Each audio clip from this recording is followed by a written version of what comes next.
What up, y'all, man? How y'all doing, man? I've been meaning to go live, man. Just missing y'all, man. So how y'all doing, man? YouTube, what's going on? Out here, just chilling, man. Today is a hot day, just chilling. About to break some stuff down right now. Break a couple things down real quick before I get off here. Yeah, so what's going on, everybody, man, on this Monday afternoon, Monday evening, for y'all Monday night, for my people on the East Coast, and Midwest, and the South. Yeah, man. So I'm over here just try to just break this down real quick before I go, man. I'm about to, I ain't gonna make this too long. I actually been meaning I've been messing up though because as far as my content, man, I've been meaning to put to use certain things, but as the time been going through the days, man, I've been forgetting. I need like a planner or something. You know what I'm saying? I really do need a planner,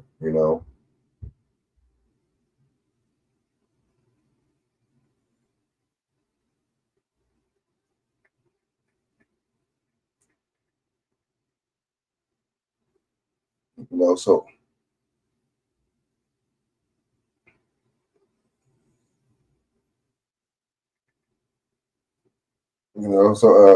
yeah, man. So I gotta because my shit be all over the damn place. All right, so this dude, I'm gonna talk about a couple things, man. I'm gonna talk about a couple things, bro.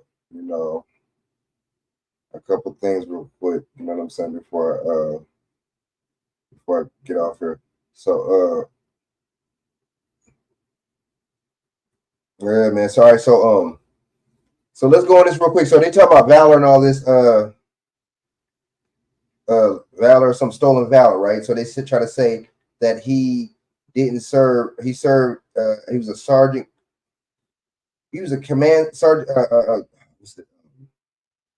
Sergeant major or something like that, and then he didn't go to what's the name? He didn't go to tour in Iraq like he was supposed to. I guess he was in charge of a unit, and somebody else went instead of him because he didn't go. It's like damn, So they saying that. So I'm gonna go on that, and I'm gonna go on this tampon things in the boys' bathroom. We'll switch it up, man. All right, so let me see. In the boys' bathroom, hey, these motherfuckers is crazy.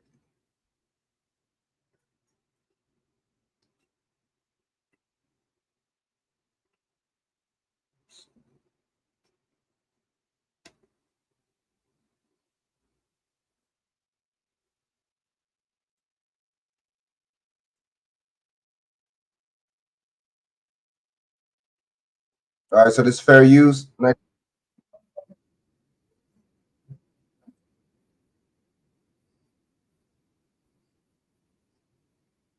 Okay, so look. All right, so let me report being fair use, 1976 under Section 107 under the Copyright Act. This gives me allowance to report on this video for commentary purposes. All right, so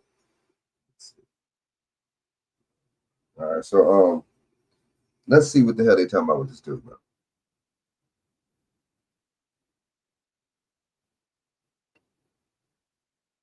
With the most traction right now relates to the timing of his retirement from the National Guard. Our Corin Hoggard is joining us now. Corin, you dug into this history with some of these soldiers who served with Walz. So what did you find?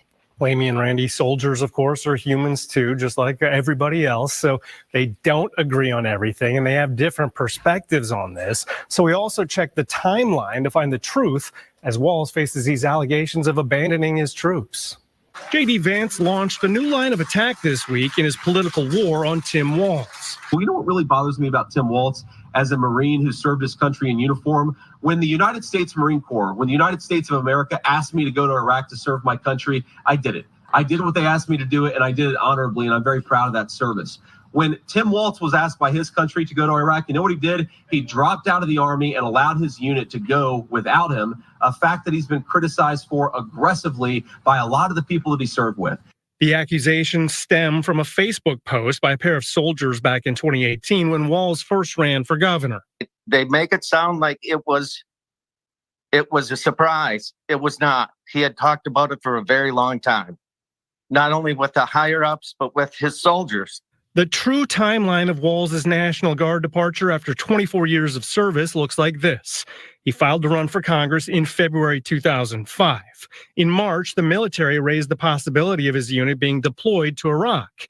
2 months later, Walz officially retired, and 2 months after that, his old unit was notified of its mobilization. Master Sergeant Thomas Eustace was part of that mobilization. He served with and under Walz for many years in the Guard. He says the governor was a good leader and a good soldier.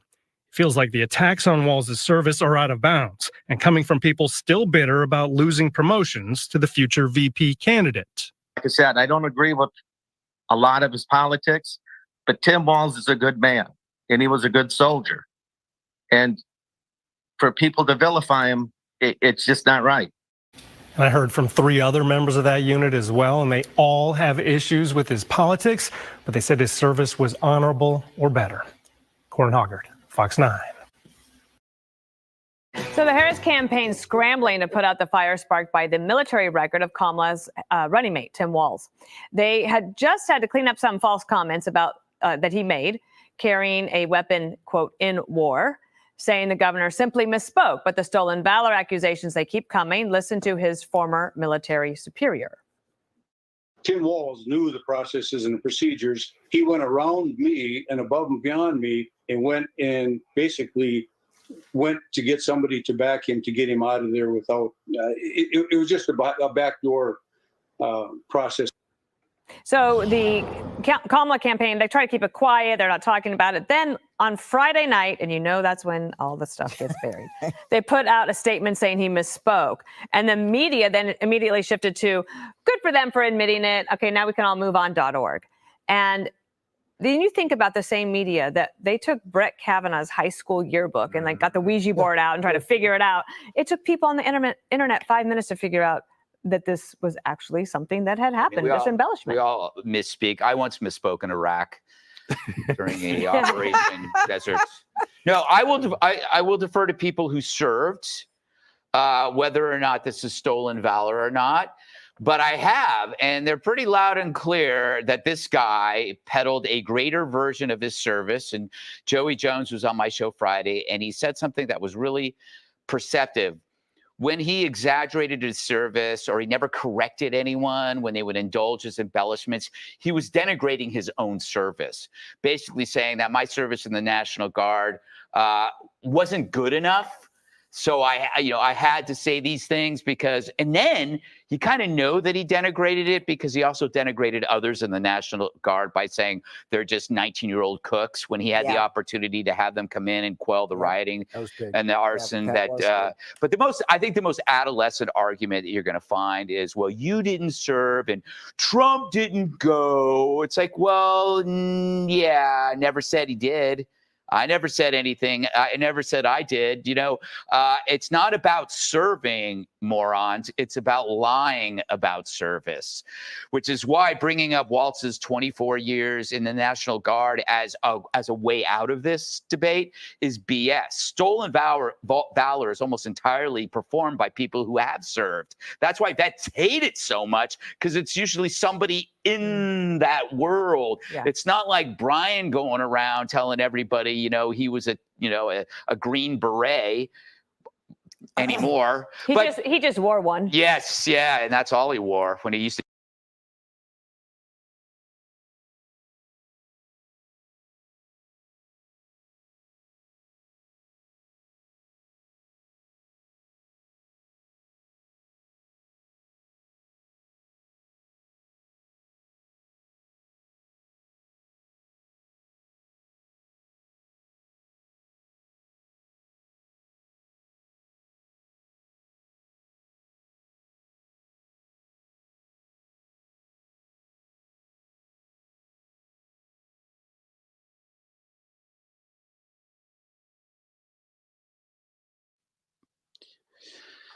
Tampons in boys' bathrooms, it is.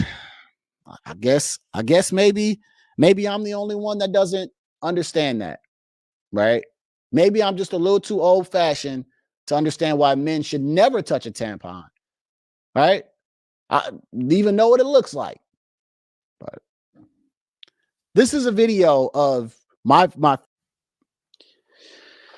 tampons in boys' bathrooms, it is.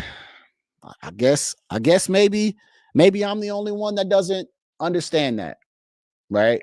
Maybe I'm just a little too old fashioned to understand why men should never touch a tampon, right? I even know what it looks like. But this is a video of my tampons in boys' bathrooms. It is. I guess maybe I'm the only one that doesn't understand that, right? Maybe I'm just a little too old fashioned to understand why men should never touch a tampon, right? I even know what it looks like. But this is a video of my tampons in boys' bathrooms. It is. I guess maybe.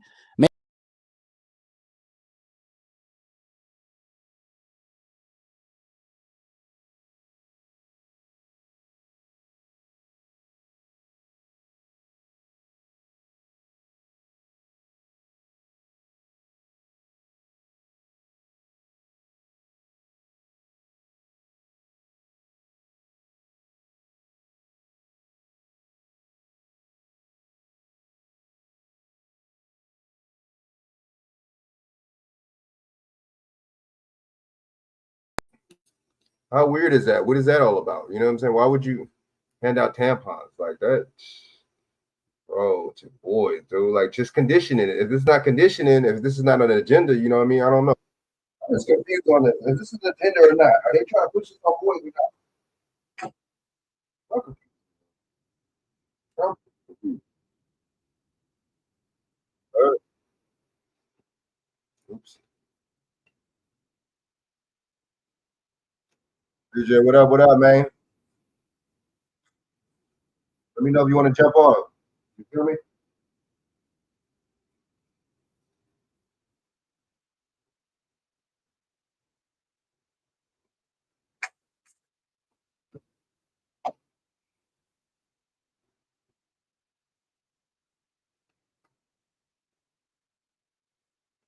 Found the guy who was, well, just as radical and strange as she is. His name is Governor Tim Walz, Democrat of Minnesota. Thank you, Kamala. And that was a message from President Trump himself on Truth Social. Thank you, exclamation point. Because this guy Walz is, well, very, very liberal, no charisma. Nobody knows who he really is. However, the one thing, he's got a couple of things going for him. He's going to get along with Kamala. Look at these two laugh at nothing particularly funny.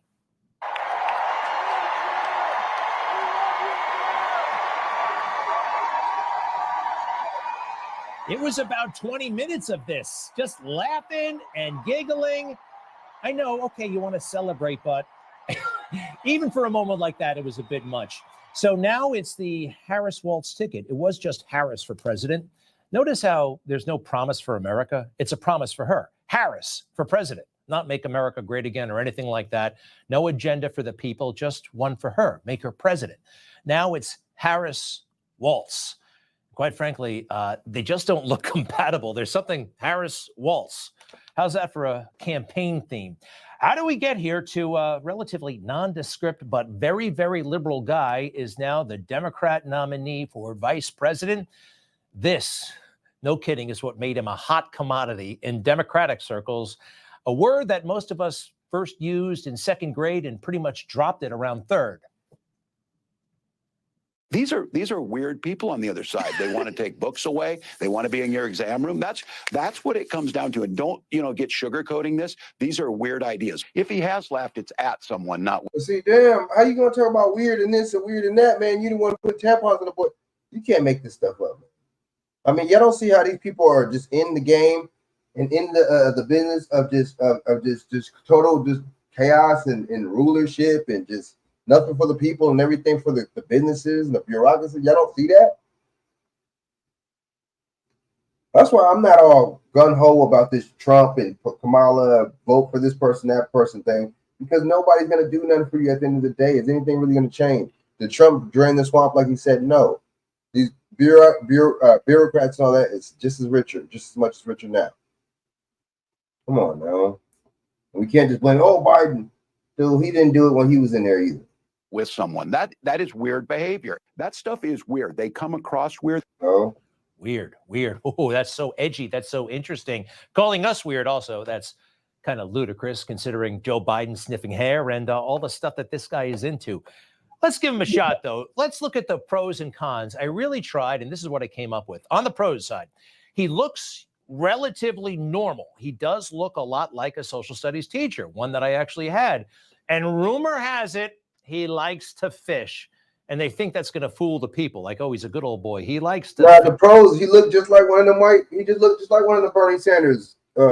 He looked just like one of them old white, stereotypical dudes. That's the pros. That's the pros. You know what I'm saying? He looked just like one of, and see, they all talk about this stuff about, it's funny about Shapiro, why he didn't get picked because he's Jewish. Well, if that's the case, is it what's the name? Because Kamala, is it a sexist that Kamala didn't pick a woman?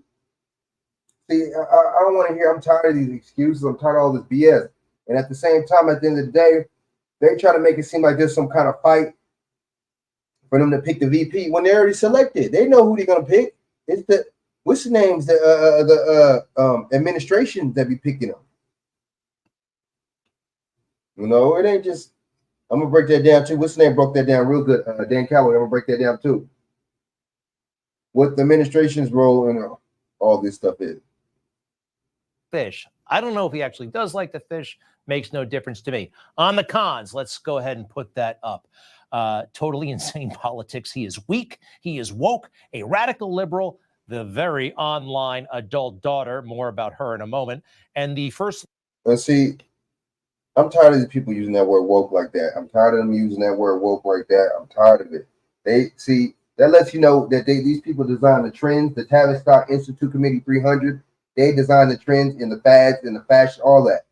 They designed that. How did woke go from, us using it like 15 years ago, when it was a term of endearment, a term of knowledge, and a term of you being woken up to the matrix, right? In the society, how did they go from that to something liberal? Woke don't got nothing to do with liberalism. I don't understand. See, that's one thing about these white conservatives, man. These dudes, man. I still use the word woke. I'm woke. Everybody that be on my feet is woke. Woke don't got nothing to do with no liberals. Lady of Minnesota, totally out of. Most of us we're not liberals anyway. We're not liberal minded any damn way. And we can go on and on and on. Actually, right. Let's do that right now. If you think any of these words are not nice, well, this law that he signed is not nice. Get this.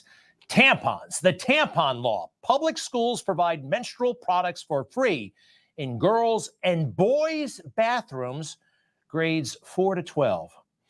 There are a lot of things the government can do or should be doing, roads, I don't know, bridges, schools, but not going into the bathrooms. And this is what it's all about lately in Minnesota. Check out his key ally, someone he endorsed and got a lot of help from on this law. Not all students who menstruate are female. We need to make sure that all students have access to these products. There are obviously less non-female menstruating students, and therefore their usage will be much lower. And that was actually calculated into the cost of this and how much we decided to fund it. And so we do not expect that the non-female menstruating students will use these products as much as the students using female bathrooms, but it's important to have them there. And that brings me to just the social there's always these white people for that. These students who are non-female who menstruate face a greater stigma and barrier to asking for these products. And so providing them in an easily accessible place in all student bathrooms is particularly important for those students. Did we get all that? The government going exactly where it shouldn't be going. This is insane beyond belief. It's kind of comical, but then again, this stuff is actually showing up in fourth graders' bathrooms, all kinds of questions and choices, quite frankly, that they shouldn't be facing. And Walz, he's into all this stuff.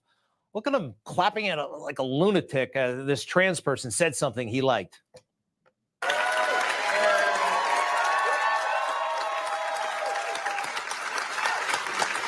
I don't know. He's leading the charge. It's like, She won the World Series. She or he did not. He is, all right, he's really into the trans stuff. He's really into illegal aliens doing whatever the hell they want, and he's going to make it easier for them. Today, Governor Tim Walz signed the driver's license for all bill into law. This will allow all Minnesotans to get a driver's license regardless of immigration status. It's done. A packed room at the St. Paul Armory erupted after the governor's signature made driver's license for all the law of the land. He's going to be a very kind of high value target for Republicans, for MAGA, because he's the governor. He didn't just vote on these things. He signed it into law. He's leading the state. He's like the president of Minnesota, and his record is... The governor has more power, you know what I'm saying, in a lot of cases than the president, man. These governors have a lot of power. See what I'm saying? They got a lot of power. So, you know, Tim, he knew what he was doing. He know he got power. Rich. He's also... He didn't do nothing. Look, he didn't punish the police when the Black Lives Matter thing was going on. He didn't punish them. Trump praising him for what he did with the riot. He ain't punished the police though, right? I'm telling you, these people, man, they put them in our face too. They ain't do nothing for you or me, but yet this is the person that they picked for the right president. When the what's his name, Ferguson was going on, he was, you know what I mean? Interesting, man. You can't make it up. But then you kind of can. You know what I'm saying? Let's go. So saying all the right things for a woke man in the Democrat Party. I understand that the privilege I've been given as a white man and the privilege of sitting in the office of governor, that privilege had better be used to not just talk about the problem, but to solve the problem. This kind of nauseating stuff. Speaking as a white man, speak for yourself. Nobody wants to be judged on this, except for people like him who live in mansions. He lives in the governor's mansion. More on that in a moment. You got to talk like this in the Democrat Party. It's a very peculiar moment. 3 white men, I don't care, but they do, were in consideration for the vice presidential spot. Why 3 white men? Only because Kamala is a woman of color. That's the way the calculus works. It shifts. That's why these 3 were eligible. And he's really into this. Oh, I'm just an old white guy. What do I know? He says it all the time. Some of us are.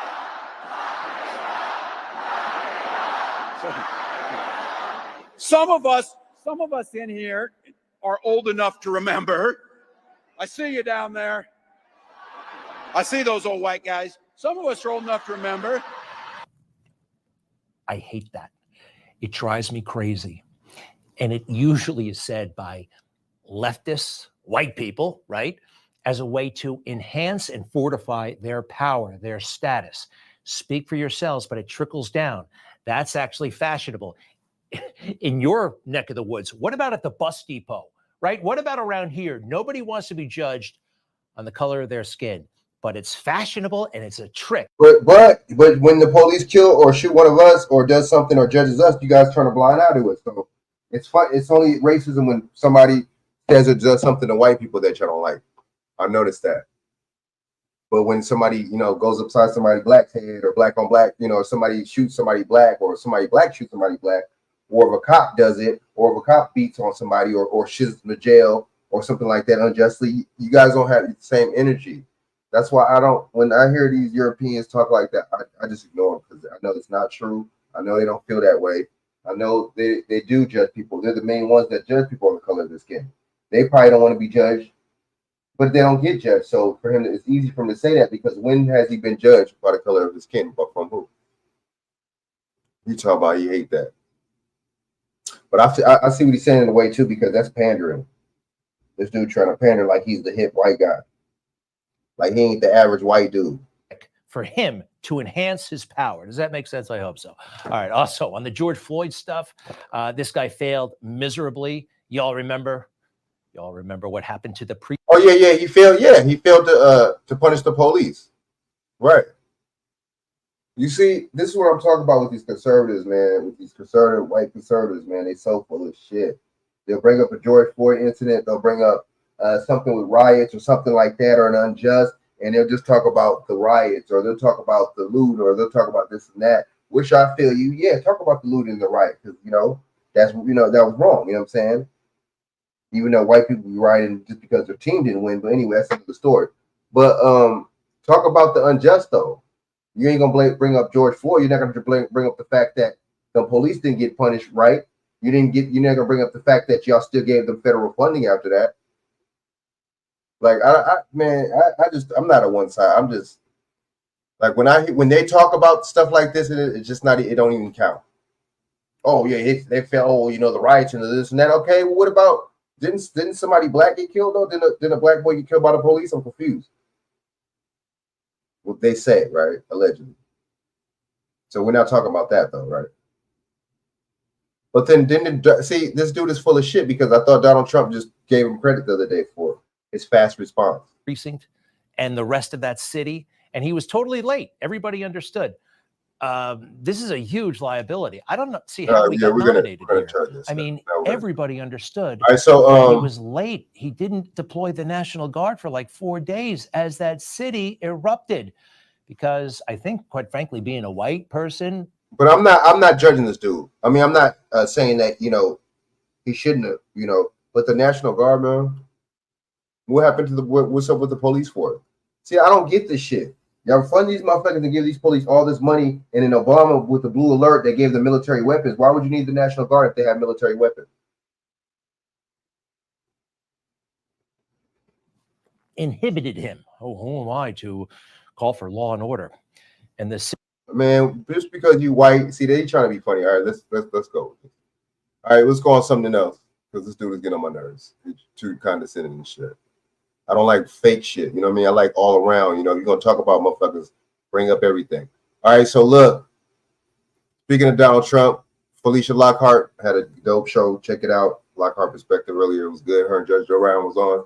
They was cooking, man, for 2 hours. I watched it. You know what I'm saying? Now look at this part right here. This is the important part right here where he talks about Joe Biden. I mean, where he talks about Donald Trump in the case. I ain't a Donald Trump supporter or fan, nothing like that, but this, what he's saying, making a lot of sense. And I think, too, a lot of people that don't know law or just don't know a little bit about some really shouldn't speak on stuff like this about the Donald Trump thing. Oh, because you don't know. So what, that's not your area of expertise. Just like the thing with Bill Cosby, just like the thing with R. Kelly. You can't get somebody for RICO when it's one person, So I get that's why they got him with the Mann Act. But was that even just? How could they prove he was actually taking these females from state to state for certain purposes? It's bullshit.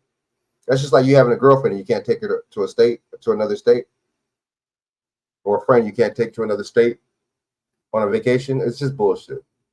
Let's go. See if the levity, if the weight even is conducive to you casting the vote. Do they even balance out? They don't balance out if you're saying, well, at least he's not convicted. He may have done that, but at least he's not convicted, and I'm gonna vote for blue no matter who. That kind of stuff. Doc Boss, they didn't send no notifications, huh? See, that's what I'm talking about. YouTube is crazy, man. YouTube, they racist. So is the stuff that makes me scratch my head and wonder what type of voodoo and witchcraft are people under right now, because that's wickedness. Let me say this. Knowledge is dangerous. A little bit of knowledge is dangerous too for the wrong reasons. But look, I was in this criminal justice system for 50 years.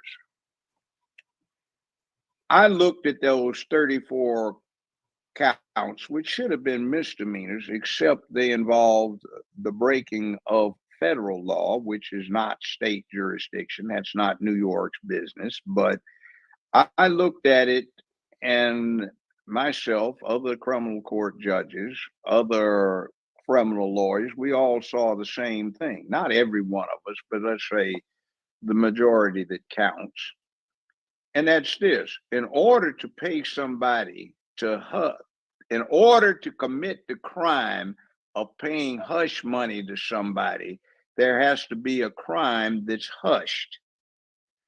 in order to prove that somebody paid hush money is a criminal offense, you have to prove the underlying offense beyond a reasonable doubt. There was no such. After repeated defense demands that the judge charged the jury with what is New York law, as best I can read it, that the state has to prove that one, Trump committed an underlying crime, and two, he paid money out to hush it. The judge refused to charge that to the jury, and there was no proof of any underlying crime being hushed. And in fact, we have an interesting situation. When you have hush money paid out to quiet something that's not a crime, guess what it is? It's called being blackmailed. So Trump was the victim of felony blackmail because he had to pay Stormy Daniels. And the way Stormy Daniels testified, it struck me in my experience is she had gotten threatened with blackmailing Trump if she did not cooperate with the prosecution, with Bragg. And she got up there and went at great length to talk about their sexual picadillos, which, by the way, was totally irrelevant to the charges in the case. And defense objection that it was salacious, any probative value being far exceeded by the prejudicial effect. It should have never been allowed, and such as came in should have been stricken. That was not the case. The judge did something that's absolutely horrible. His daughter and his wife had a vested interest in the outcome of the case, and both of them had cause to badly want Trump convicted. The daughter was handling millions of dollars in funds trying to get Trump defeated, and the wife was just adamantly opposed, almost as a fervent belief in right and wrong, that something had to be done with Trump. And for years, judges have been taught at the various judicial conferences, whenever there is a family member, a spouse, a sibling, a child, niece, nephew, or close business associate who has an interest in the outcome, take yourself off the case. First, disclose it as to what it is. Ask the parties if they want you to continue, and if they don't, get off. This judge, after repeated demands, refused to get off. Now, that's just inappropriate. He put a gag order against Trump, which interfered with his campaigning. But his wife, he couldn't gag, and she continued to badmouth Trump incessantly, as did his daughter. So he couldn't talk about them or reply to them until. See, I mean, it just like sounded like a setup, you know. It really did sound like a setup, man. They talking about people talking about you criminal and stuff. I got Judge breaking it down right now. There was no criminal, nothing, man. What was the hush? What was the hush money? What were they hushing up? I mean, did he pay for sex?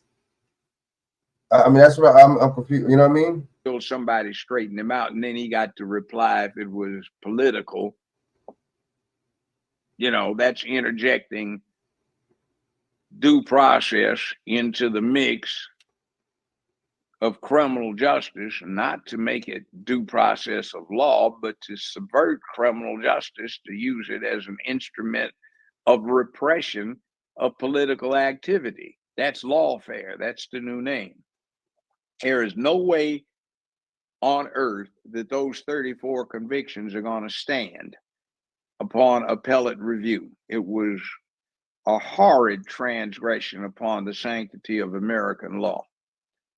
But there is that. I want to ask, what is it going to take for Trump to win? Being very carefully attentive to what's happening with the electoral process, and before that, the process of selecting the electors. There's cheating, rampant cheating going on. I was just down in Georgia, and we were reviewing some of the reports from the Georgia commissions that were finding and agreeing there was massive electoral corruption that occurred in this last election. There were requirements about recordation of ballots that were not adhered to. There were ballots that were destroyed, removed. They were unattended. There was this thing of some 80-some thousand ballots down in Atlanta were left unattended when an arena supposedly flooded and caused the evacuation with the ballots unattended and unsecured. And then they have evidence that people were coming in there, shall we say, paying attention to them when nobody but them was looking. We have a lot of things. We have a report that came out for Shelby County, that's here where Memphis is, and it was a quarterly report, and it followed up the Justice Department's main report to the country in January 2021 that there were no significant discrepancies in the election for 2020 in November. But yet the report that was the quarterly report, it continued though since 2006, where the Justice Department found that the voting machines in Shelby County, Memphis, Tennessee, were hopelessly hacked, and that there hadn't been a fair election since they'd been installed in 2000. And they found that in January 2021, that once again, the election in Shelby County, which is a pretty large urban area, if I say so myself, was not really valid because it too was hacked. So what are we supposed to take? One of them is a mistruth and one of them is reliable? What's the deal? By the way, 2008, the Justice Department put up money from confiscated drug money to replace each one of these corrupted machines. So it round up that by 2020, Memphis, Tennessee was the only one of 2 counties in the whole United States that was still using these machines. Haywood County used them up until recently, and just one election before last, for the local elections, Memphis and Shelby County was the only place in America that was using them. California used them, Ohio used them, Hawaii used them, and Florida used a version of them. You remember the Gangling Chad mess down in Florida with the 2000 Bush Gore thing. You'll remember what was going on. Gore was leading in Ohio, and then all of a sudden overnight it turned around. He wasn't. Right. Well, they used the deballed voting machines. See, that's the thing. We talk about, oh, they cheated this and that, they cheated. You know what I'm saying? They always cheat. And then two, we got to remember the Electoral College decides too, so we gotta stand clear on all this. You can't be saying all this foolish stuff all the time. All right, it's a lot of foolishness. All right, the judge broke it down, man. So we're gonna come back to that. It's a little bit more of that later. This dude, you know what I'm saying? Let's go into Ricky Smiley real quick. Let's go into Ricky Smiley. Man.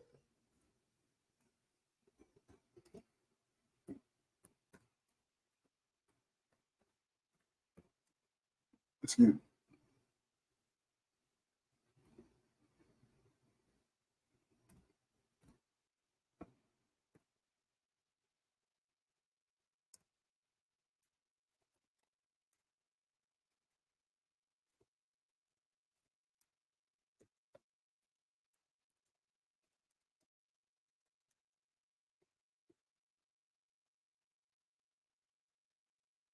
I wonder how much this dude is getting paid from the Kamala Harris campaign, man. You know,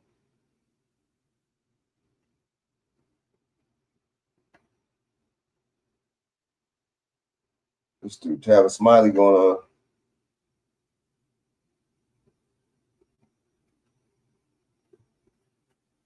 Travis Smiley. I'm on. Oh shit. Travis Smiley coming back in it, saying something about it. That's crazy, man.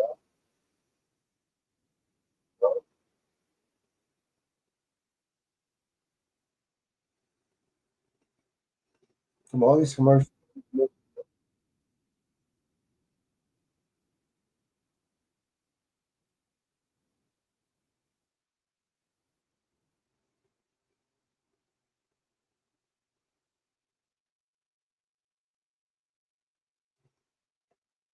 at that. So we're already. I don't mess with Tom Joyner, huh? Don't trust these celebrities. I mean, don't trust these sorority motherfuckers. Please don't. Don't trust these people for you. They're in a fraternity for a reason. They're in a fraternity for a reason, right?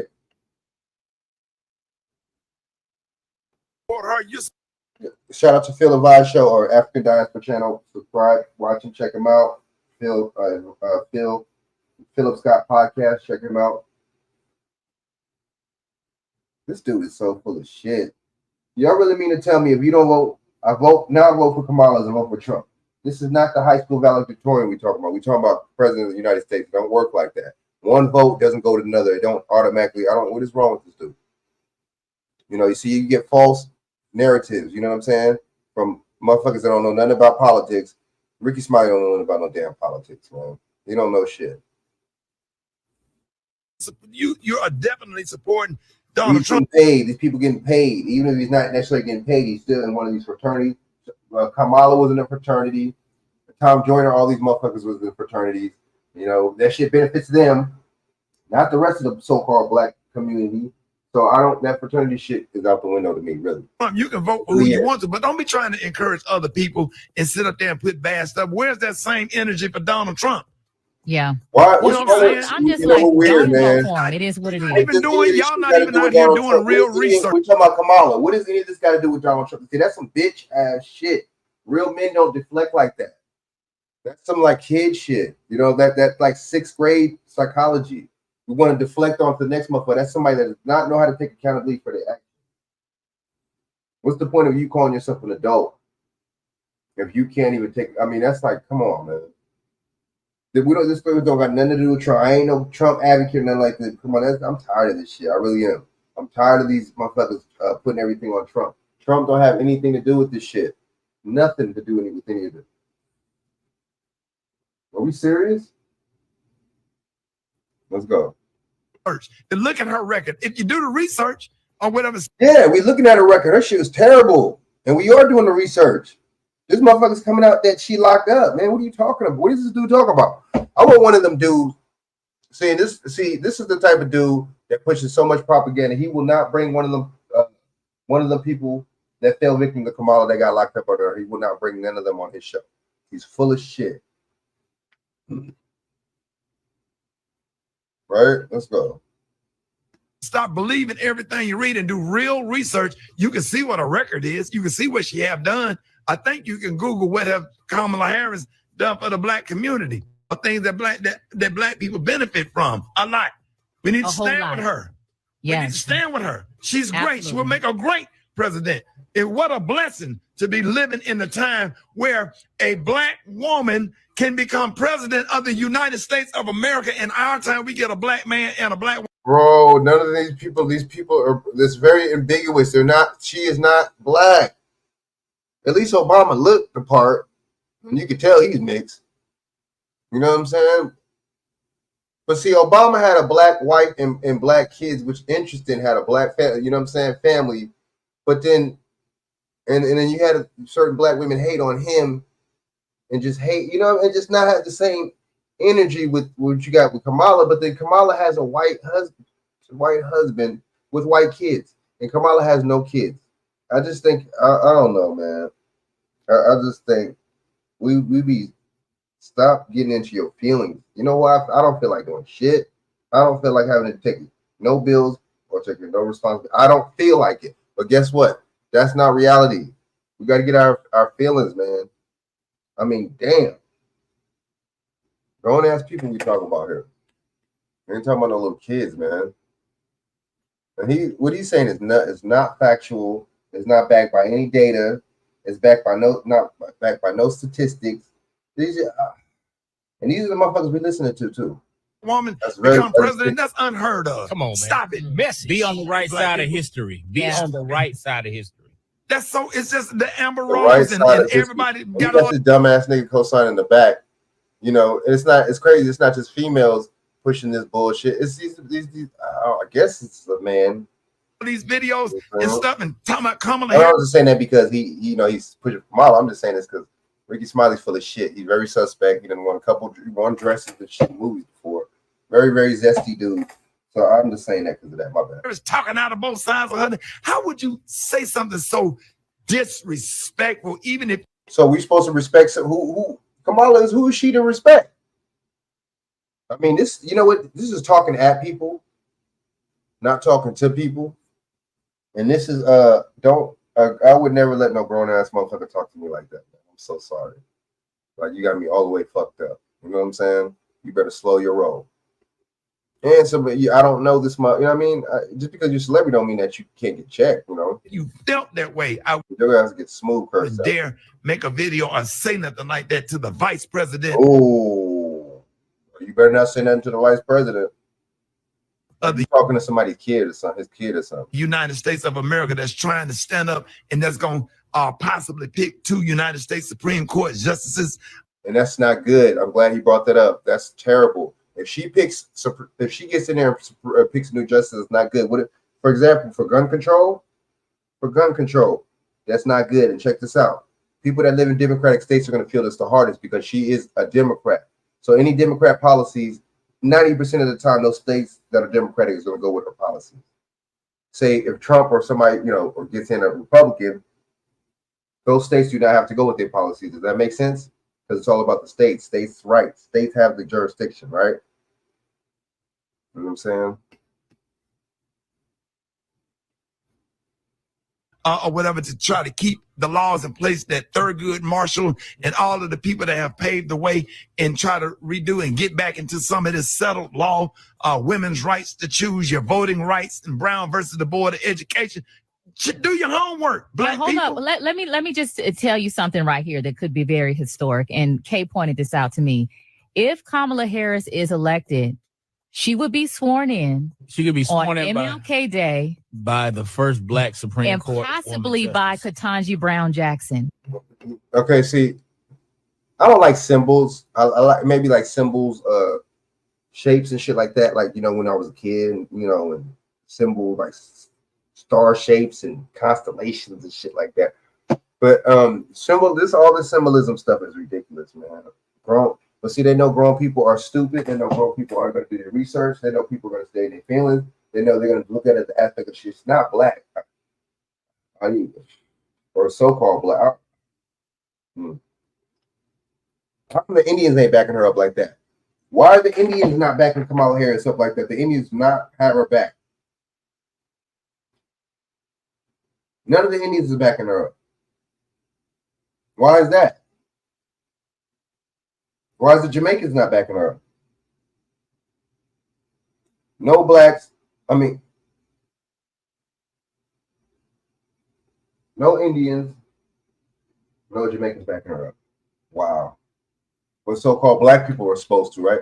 We are so silly. That's on us, though. That's on us for falling for something like this. Yes. Does that not give you chills? Come on, man. Does that not send Maria? Just make your whole body vibrate. Maria. Oh my God. Wow. Just goofy. Goofy. All right, we'll switch topics, man. We going to what's name, man? Smiley is a clown. All right, so we'll go to so T.I. What's up? All these celebrities getting. You got T.I. arrested, right? You got what's his name? Travis Scott arrested, and you got T.I., Travis Scott, and you got Nelly arrested. What's going on with this? Really, you know what I mean? So he was mistakenly arrested. Let's get the gist of this. Mistaken identity. See. Damn, bro. Mistake T.I. for somebody else. That's the name, I guess. So let's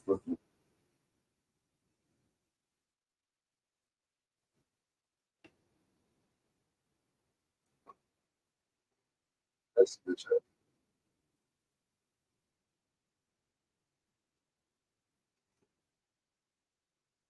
that black book bag, you know it's a camera, right? Sends Atlanta rapper T. All right. Well, yesterday, T.I. was arrested at Atlanta Airport. No way, I'm not gonna play this because I don't trust Breakfast Club. I think I got in trouble from them. So we're gonna strike that. We'll play this on this. Let's talk about a story you may have seen in your news feeds today. Rapper T.I. was arrested at the Atlanta airport last night, but it turns out it was a case of mistaken identity. Listen to this. This is all according to TMZ. They say T.I. has the same birth name as a man wanted out of Baltimore, which is why authorities arrested him. That you don't know. How do you arrest somebody? See, y'all want to do. Y'all want to fund these people. Y'all want to keep funding the police. Y'all want to keep giving these motherfuckers state and federal money funding. How do you lock a motherfucker up? The first you dumb motherfucker, you run a motherfucker's name right then and there. You don't lock a motherfucker, take my way to the station. Oh, it was the wrong person. Or when you already fucking put them in handcuffs and you already booked them. Fucking dumb motherfucker. That's why you run the name right then and there. How do you not know that's T.I.? And it's in Georgia. He's from Georgia. That's just like a New York rapper getting arrested in New York and JFK. How do you not know he's from New York and he's this rapper? Where the motherfuckers where the motherfuckers been under a rock? So you mean to tell me nobody couldn't identify T.I.? They didn't recognize this dude. This dude is not just a rapper. He's been in movies before. He's been in a multiple award show. This is a clip from him on an award show right here. Dude, the police just be fucking with people, dude. I'm sorry, man. The police they don't know what the fuck they're doing. I'm sorry, man. Most of them score, their mental evaluations are like fucking criminals. They score like criminals on there. Well, what the fuck? I can't even say criminals because most of the police are fucking criminals. What's a criminal? What technically is the profile of a fucking criminal? Because I'm sure the mainstream media will let you know and make it seem like it's us, people like us, right?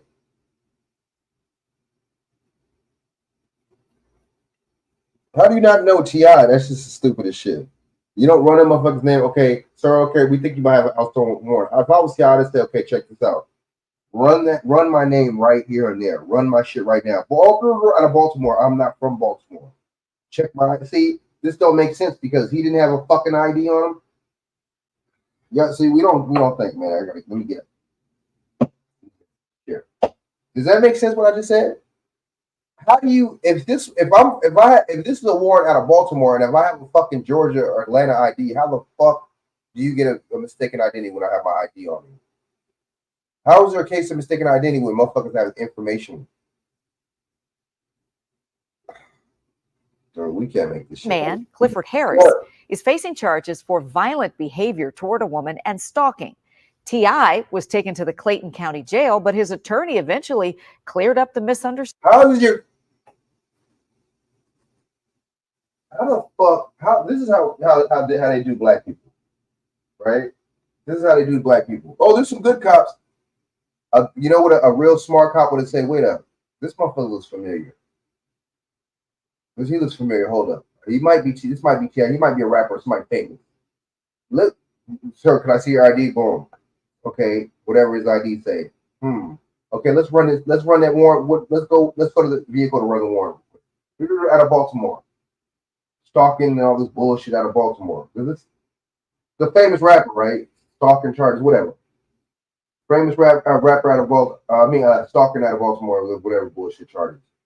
T.I. Harris out of fucking Bankhead, fucking Georgia. How the fuck? How is it? I mean, do they not know how to? Are they just fucking with black people, or just like they don't know how to do police work? Why would his lawyer have to get him out? Nigga, ID. Isn't that the whole point of fucking taking somebody's ID anyway? If you have to run their name to identify the motherfucker, and you take him to the fucking thing anyway instead of just running his name right there, and you can not figuring out he's not from Baltimore by just grabbing his ID. Something simple like grabbing a fucking ID. So what's the point of police asking for ID when they? That's my thing. What's the if you know what I'm saying? If you're not going to use the fact and use the purpose of a fucking ID, why ask for one? Because you just want to stop, pull over a motherfucker and fuck with black people and shit. It don't matter where you at. And you notice they do that in so-called black areas. Georgia, black area, black state. Like they do it in California. My bad, it's not a black state no more. They do it in New York. They do it in Baltimore. It's just like they, I could get an easier arrest. I could just all I have to do is just profile somebody because I'm already assuming that they're a criminal anyway. So I just profile them, boom, and they're gonna get mad and aggravated because that's human fucking nature, and so they're gonna get aggravated and mad. And what happened? We're gonna have a struggle and shit. They're gonna so-called resist arrest when I don't even put them under arrest. And this is another thing. Technically, under the law, you can't get you from resisting arrest if you have not committed a crime, and if they have not placed you under arrest. They can't stop you if the only time they can stop you if you're under suspicion of a crime or about to commit a crime. But damn, that's a loophole too, because how I'm about to commit a crime in most cases, like what looks like somebody's about to commit a crime. Understanding. These motherfuckers are stupid, boy. The police. That's why I'm not an advocate of the police. I'm sorry. I'm just not. They fuck. If this is a white. I'm sorry. I gotta pull this. I don't usually say this type of shit much. Or this is a white entertainer. They would have not did that. If this is a white entertainer, they would not. So that's T.I. shit, right? Let's go on. Travis Scott. We're gonna go individually.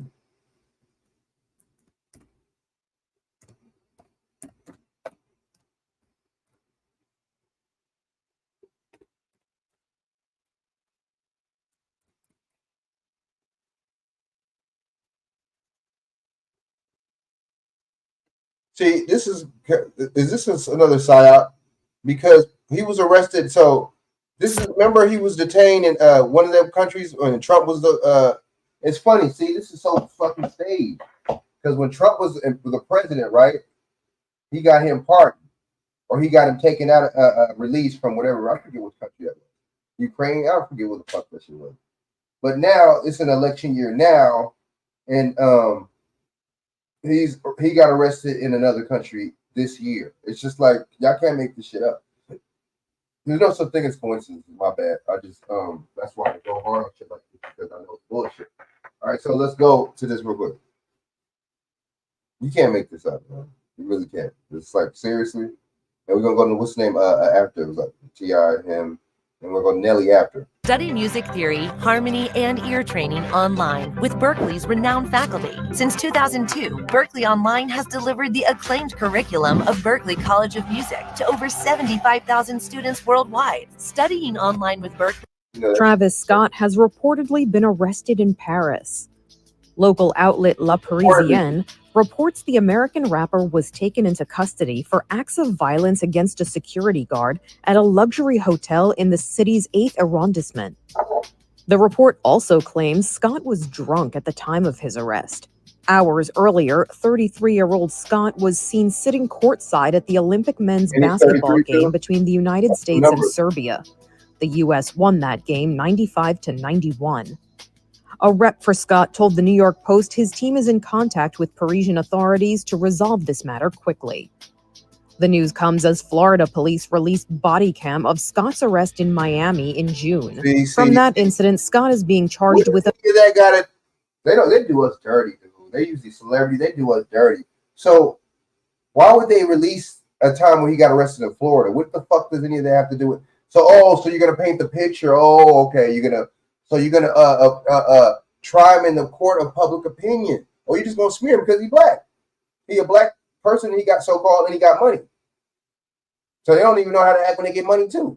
Oh, this is like when somebody died or get shot by the police or just get shot by somebody else, and they'll be like, yeah, he was a felon. He had long list of felonies. What the fuck does that got to do with him getting shot and killed? So what are you trying to say that was justifiable? These people are cold. We talking about demons and devils and all this shit in the Bible.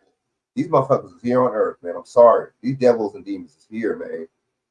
The misdemeanor for trespassing after authorities reportedly dropped a disorderly intoxication charge. He has pleaded not guilty to the trespass charge.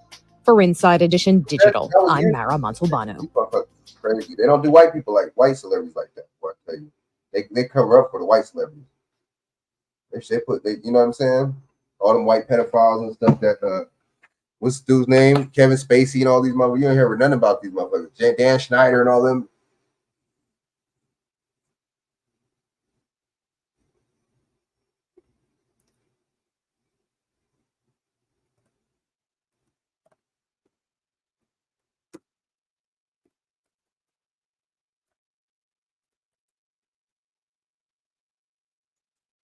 And it's why is TMZ always at these, always everywhere? I'll do entertainment tonight. I don't trust TMZ. All right, so look, fair use 1976 under Section 107 under the Copyright Act. Under the Copyright Act, this gives me allowance to reporting this for the commentary purposes. All right, so let's go. Rapper Nelly has been arrested for possession of ecstasy, according to authorities. The celeb, who is expecting his first child with singer Ashanti, is facing legal trouble in Missouri. According to a Missouri State Highway Patrol arrest report viewed by E! News, Nelly was arrested early in the morning on August 7th and arrested for possession of a controlled substance, 4 ecstasy pills, and not having insurance. How For you the not have Missouri State insurance? Highway Patrol via You know NBC what? News, the I'm arrest not. occurred I at ain't gonna lie. Insurance is a scam. That shit's a scam. And some bullshit too. But the purpose that it's used for, I can respect that a little bit. As far as all these other dumbass rules and regulations of the road. But well, how you not have insurance, bro? Like, what do you know what I'm saying? I mean, I don't know if you're a millionaire still or whatever, but like, come on, man. Like, just regular just responsibilities and shit. What are you doing and shit? So what was the traffic stop? Let me find out. 4:45 a.m. in Nelly's instance, 4 ecstasy pills. News, Nelly was arrested early in the morning on August 7th and arrested for possession of a controlled substance, 4 ecstasy pills. They didn't say, are they going to say why he got pulled over? And not having insurance. See, you got to be careful with the news. Let's go. Per the Missouri State Highway Patrol via NBC News, the arrest occurred at 4:45 a.m. in Nelly's hometown of St. Louis, Missouri, and stemmed from a failure to appear for a warrant for a previous traffic charge of not having insurance. The warrant violation was discovered when the 49-year-old was asked to show his ID to state troopers stationed at the Hollywood Casino in St. Charles, a Missouri State Highway Patrol told TMZ.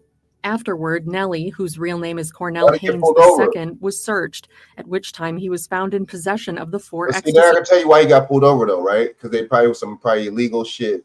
They probably, you know what I'm saying? It was probably a legal stop. It was probably a stereotypical stop. You know what I'm saying? They see somebody black driving while so-called black. Pills, per the outlet. The rapper was held at the Maryland Heights Police Department, but has since been released. Following the arrest, Nelly's attorney Scott Rosenblum spoke out on the incident, saying in an August 7th statement to E! News that Nelly was not charged with drug possession. Rosenblum claims that the rapper was arrested for no proof of insurance from 2018 on a warrant issued December 2023. Which one? See, now they're trying to say it was drugs. You got to see which one is it? Did he get arrested? You know what I'm saying? Why did he get pulled? I'm gonna find out real quick from another news station. Why did he get pulled over? I'm confused. Why they not? I want to know why they pulled him over. The media, you can't trust the media, man. I'm like, and that he received no notice before alleging, after winning several jackpots at a venue where Mr. Haynes frequently visits and entertains at its amphitheater, instead of just supervising the transfer of Mr. Haynes' winnings, this officer felt compelled to needlessly run a check for warrants. Oh, see. And that's the thing. Hayden.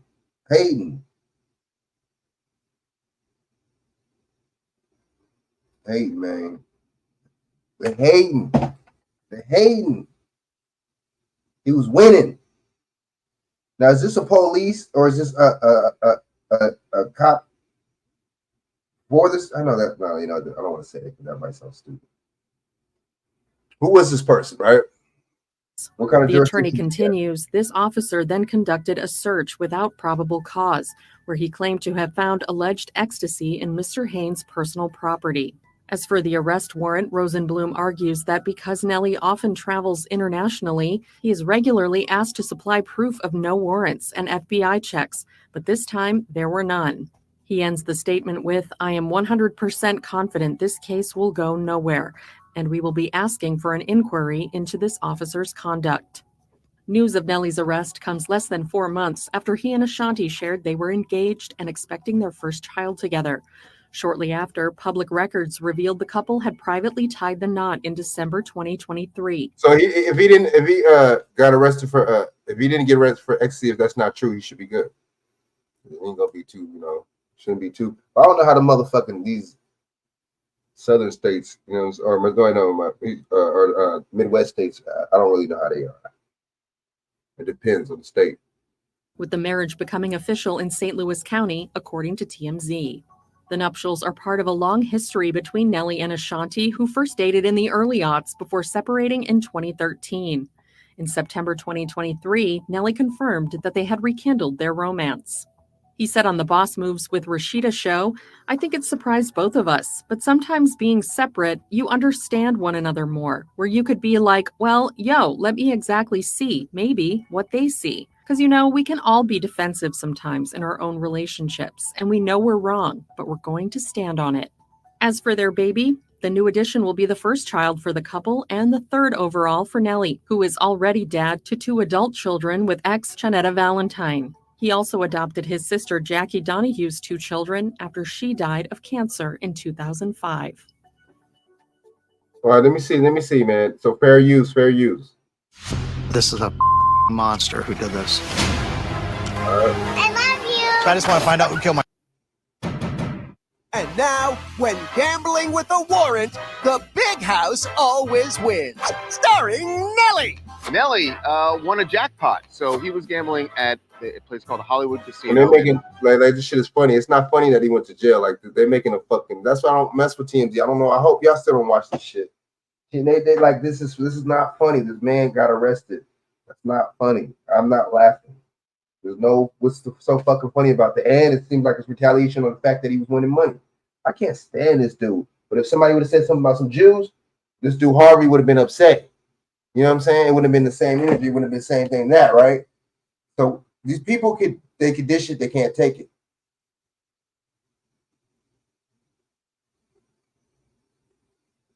St. Charles, Missouri, and won a jackpot. Congrats, Nelly! And then it ended up getting him arrested. Whoa, Nelly! Turns out because Nelly's jackpot was so big, the law required the casino to do a background check. And when they did, they found an outstanding warrant for driving without insurance. So they arrested him on that warrant, and when they searched him, they found 4 ecstasy pills. Why would you see? I know St. Louis is Democratic. I think Missouri might be Democratic. Whoa, my bad. That's where motherfucking Tim Weiss is from. My bad, that's Democratic. What's up with these Democratic states with these weird ass laws, man? So if I win a certain amount, you're gonna do a background check on me? What the fuck does me winning the amount have to do with you doing a background check? So I got lucky and I won, or I got skills enough to win. These boy, money it's just too much. Yeah, dude, that's the God right there. Money and shit to people. I noticed that. Really? You gonna do a background check because a motherfucker won a certain amount of money? It sounds like some bullshit to me. What about y'all? Looks like this wasn't the only kind of dealer Nelly visited, allegedly. And he ended up getting arrested for ecstasy possession. It's a BS law, and I object. If he had a warrant that was for a violent crime, okay, but this is a warrant for not having an insurance card. Why do you have? And yeah, I agree. And then this is something involving traveling. Right, traveling. That's what it is. When you go somewhere or when you use your car, it's traveling. It's not called driving. That's another thing. But that's a good point. That's some car infraction shit. That's some traffic infraction shit. Why would you? You know what I'm saying? They could have let him. But he black, so he got to go. No matter who he is, rich or famous, they do us dirty, dude. I'm sorry, man. And these black celebrities don't get together. They don't try to push. And these motherfuckers, okay, if you're gonna get together or put money to somebody's campaign, at least fucking do it for somebody that's gonna do something for you and your people. At least do it for somebody that has fucking black agenda. Don't just do it, just be fucking doing it. Ignorant motherfuckers, man.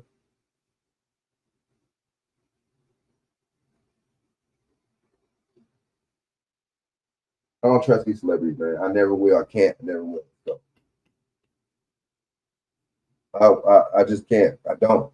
To search somebody. The lawyer for Nelly feels the exact same. same. About Harvey sometimes, man. I ain't gonna lie. I don't like him. You know what I'm saying? He exploits black crime. They exploit the so-called black community. It's all negative. It's always a negative aspect when it comes down to them, but when the white, especially the free people. But in certain instances, he is right. I do agree on certain things he says, on certain laws that he knows is bullshit. But look, that law that he said was bullshit, that's Democratic, from a Democratic state, most likely from a Democratic governor. So let's just keep it 100. Most likely from Tim Wise, the same dude that's going to be that might be vice president. Same way. The attorney says this was all a shaft job. They completely screwed him. You see, lawsuit, and look, he's an attorney. Harvey even said that's bullshit. See, what grounds? So they probably legally could have did it, but technically they didn't have to do it though, right? That's what that is. But no, there's no exception when it comes down to your black guy. Because he said he's won other jackpots and they never ran this background check. Has anybody won a jackpot in Vegas or anywhere else? Johnny's aunt won big in Laughlin, and No, it's not this. We're not talking about Vegas. We're talking about a city. Why would you say Vegas would see? No. You don't say Vegas because Vegas don't have dumbass laws like that because Vegas is Republican, conservative. That's a conservative Republican state. They don't have laws like that. Why you can't compare it to you got to compare it to another Democratic state. You can't. You got to say fucking say Moronga or Pachanga in motherfucking California or something. I don't fucking know because California is one of the most worst Democratic states you could get. Right, New York. I don't think Jersey. I think Jersey might be Republican. I think she did not get a background check. If she did, she would be arrested. Yeah, Christie. Yep, Chris Christie. Jersey's Republican, so maybe Atlantic City. I mean, not even Atlantic City. Excuse me, but somewhere like Democratic that has casinos. Hopefully that's also for driving without insurance. But the good news is Nelly's been released, but no word if he got his jackpot. But if he did, he should probably buy some insurance. No, that's not funny. But the thing is, that ain't funny. See, how and that still I would sue. If I was Nelly, I'd be suing these motherfuckers for what legal justification would you have to take his money, legal money he won just because he had a warrant for some fucking car insurance?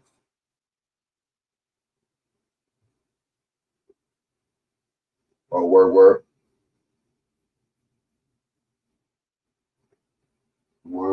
You know what I'm saying? BJ, what's up? You busy or what? What you doing, man? You want to jump on or you good? All right, so look, let me see. I got some other shit on my phone. I need a little planner or something, man.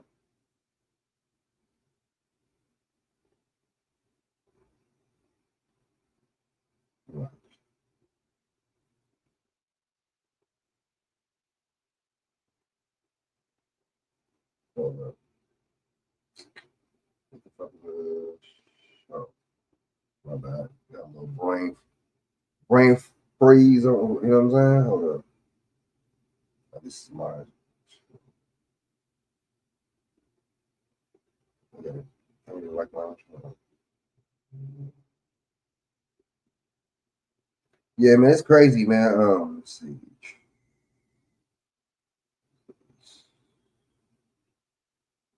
Damn it.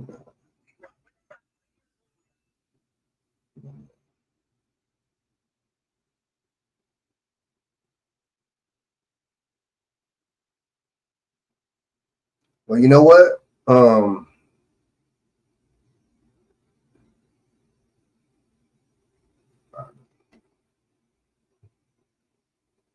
was so much I forgot.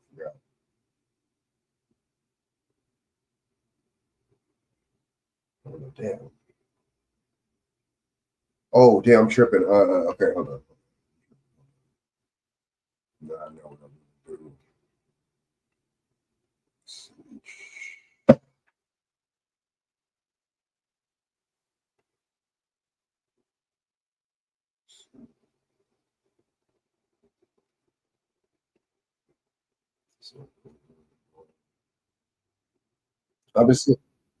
I've been hearing about more and more police shootings and stuff like that. You know what I'm saying? It's really good. What's going on with those? So this story was a trip right here. This is I don't see a lot of. I mean, this is on the news, but I don't really see a lot of people talk about this story. I haven't seen no YouTuber, one person maybe talking about this. This happened overnight inside of the Walgreens. His think I've seen this on 32-year-old social man dead, Nathan Jenkins. So Now his family say they want answers from investigators. Fox 5's Eric Mock is live, and Eric, this family says it should have never happened. That's right, Eric. Again, we've learned that man's name, Nathan Jenkins. We also learned that he was on apparently a FaceTime call with one of his friends while he was being confronted by officers inside the Walgreens. She told us that he had told officers that his hands were up just before they shot him. Now, according to the GBI, this all happened at around 11:30 p.m. last night. Cobb County officers were actually in the area searching for Jenkins because he had outstanding warrants for his arrest. Now, the GBI then says officers found him inside the Walgreens, and then they confronted him, and then all they said is that during the incident, they shot him.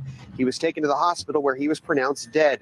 GBI says officers recovered a handgun at the scene that belonged to Jenkins. But his friend we told you about, Haley Glaze, says they had plans to hang out last night, and they were on a FaceTime call when the shooting happened. She says she heard him say multiple times to officers that his hands are up. We also spoke to Jenkins' brother, Edward, who says he wants the GBI to get to the bottom of why officers had to shoot his brother. I think it's crazy. And this is just uncalled for, especially if his hands were up. And he stated his hands were up, and y'all still shot him. I hope they find justice for my brother in the Walgreens surveillance footage, because it's not right. It's not right at all.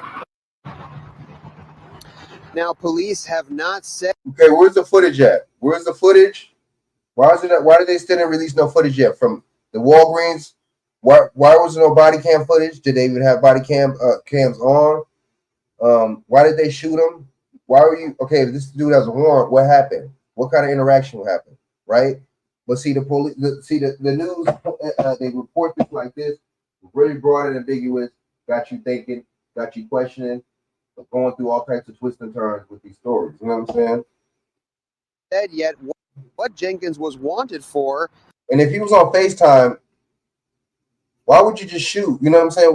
Why you're not gonna be cautious to the fact that this is live? You're not gonna be cautious to the fact, I mean, if a cop was smart, I would have been trying to talk to the person on the phone. Hey, do you think you could, if he was not compliant, do you think you could talk? You know, it's never, I noticed that. It's never, let me give this dude a benefit of the doubt when it's us. Let me try to talk him down. I guess that's only in the movies. Because in the movies, they don't just shoot and kill innocent black dudes, white cops. It's funny.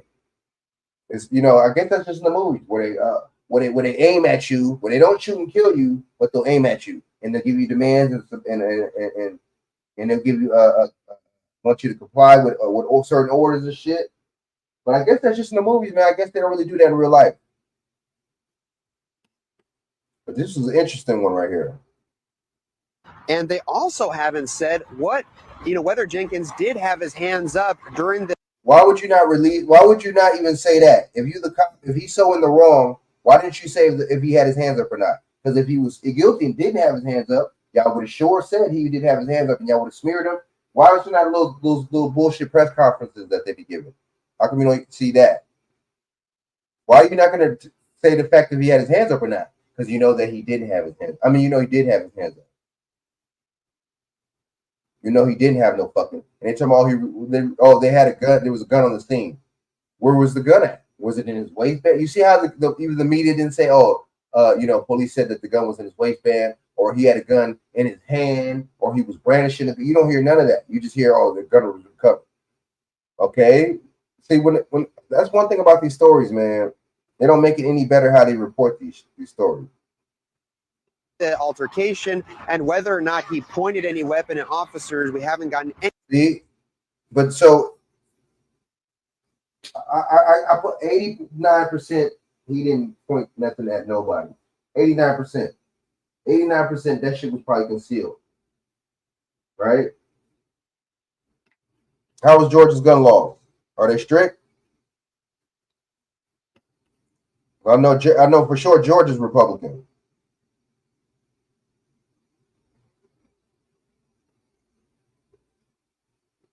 All right, one more time, real quick. Let's just listen to the story one more time. Walgreens has left 32-year-old man dead, Nathan Jenkins. Now his family say they want answers from investigators. Fox 5's Eric Mock is live, and Eric, this family says it should have never happened.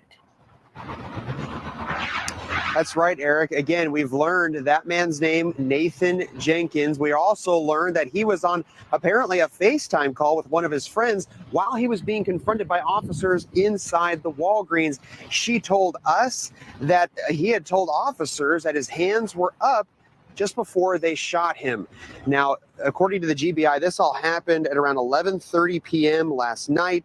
Cobb County officers were actually in the area searching for Jenkins because he had outstanding warrants for his arrest. Now, the GBI then says officers found him. How were they How were they in the area searching for him? I'm confused. Did somebody call the police and say he was in the area with an outstanding warrant? How were they? See, none of this shit don't make any sense. Oh, they were in the area searching for him because they knew he had a warrant. Bro, when you have a warrant, there's no fucking thing that they chip or something like that they put on your fucking arm or under your skin, no tracking meter or something like that these people could just find you. Somebody had to call the police on him and say that he had a warrant on him by acting warrant, right? Or a cop probably where's the detail? I don't know, man. I'm just like, when I hear shit like this, I'm just like, okay, that don't make no sense. All right, let's keep going. A lot of holes in these stories, man. Inside the Walgreens, and then they confronted him, and then all they said is that during the incident, they shot him. See, when the police was cut and dry like that, you know it's bullshit. Where's this attorney at, though? Why is no attorney on scene? Why is there no you know what I'm saying? Because I mean, it's not even just a lawsuit. I would try to give him wrongful death. I would also try to get that cop in trouble. Or whoever, how many fucking cops shot? It was probably more than one that shot. And why would you be shooting inside the store like that? Other people could just get, you know what I mean? Somebody said the other day on one of the comment sections, but I know what they meant. They were like basically like, oh, why would you have live rounds? Why would the police have live rounds in the store and other people get on them in the comment section? But I know exactly what he meant. There was nothing wrong with what he said. And I agreed. But the thing is, this is what he meant to articulate. Why would you be shooting inside the store where other people keep fucking possibly? See, when the police do something, because I didn't hear, you know how many stories of police friendly fire, police killing other cops, police shooting innocent victims. You hear, it's funny when you hear all these gang stories, when the gangs do the drive-bys, you hear about innocent victims get shot then. But when the police shoot innocent motherfuckers, you know why you don't hear about it? Because the news media is the third branch and arm of the fucking government. The government, the media, and politicians are going to paint the police in a bad light. Why would they? That goes against the narrative of painting the cops like the knight in shining armor, like they're the good guys. Police aren't even supposed to practice law. Enforce law, excuse me. That's for the sheriffs, right? The police are the policy holder for the municipalities. That's it, right? Maybe a warrant or something like that. Maybe that's what the police, the only thing really think they should be doing. In certain traffic, I'm not even gonna say traffic because you give people tickets that are traveling, that's not the same as driving. But anyway, that's another story. But I would say warrants and stuff like that because that's policy for the municipality. But then a lot of these warrants is bullshit too. So something like that. Or something like, but I would give police the same kind of jurisdiction, honestly, as the people that put a boot on their car. Same type of shit. They're private, they're hired privately by the municipality. You see what I'm saying? Just like those people that put boots on your car, those annoying ass people. They're hired privately by the municipality too. All right. So let's go to something else. Let me finish this up and let's go to something else.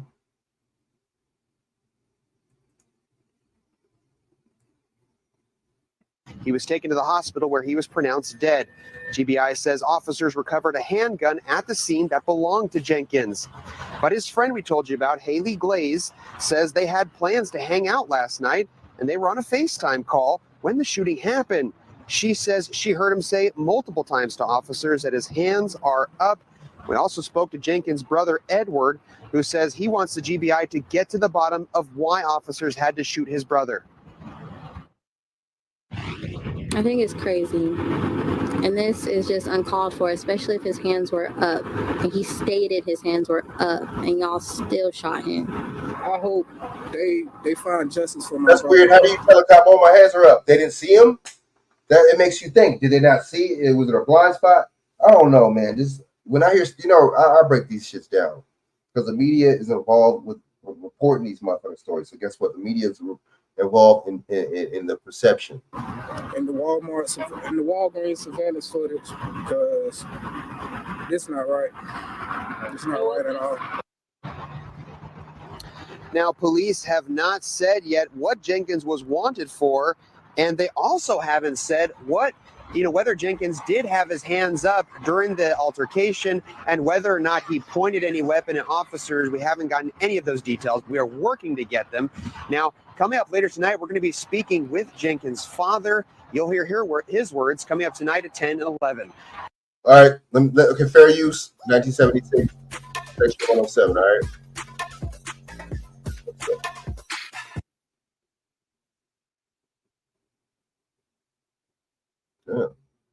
They shoot and kill a man inside of a Smyrna pharmacy.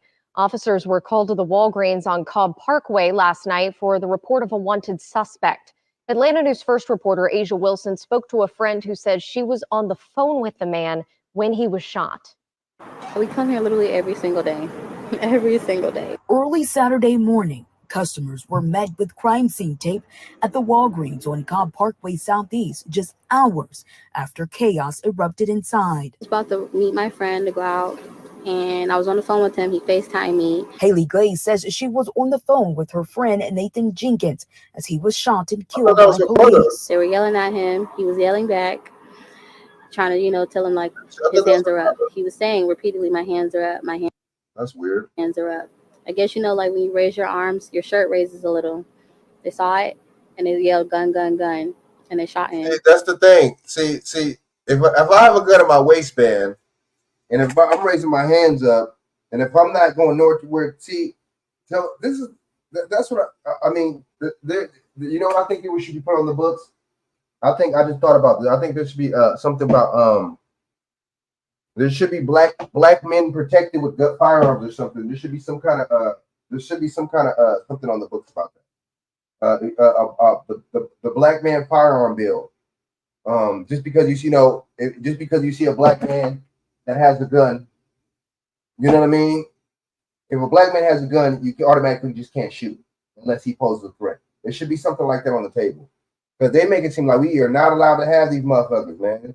That's weird. You know what I'm saying? You don't gotta be a gangbanger, you don't gotta be a street motherfucker just because you got a gun.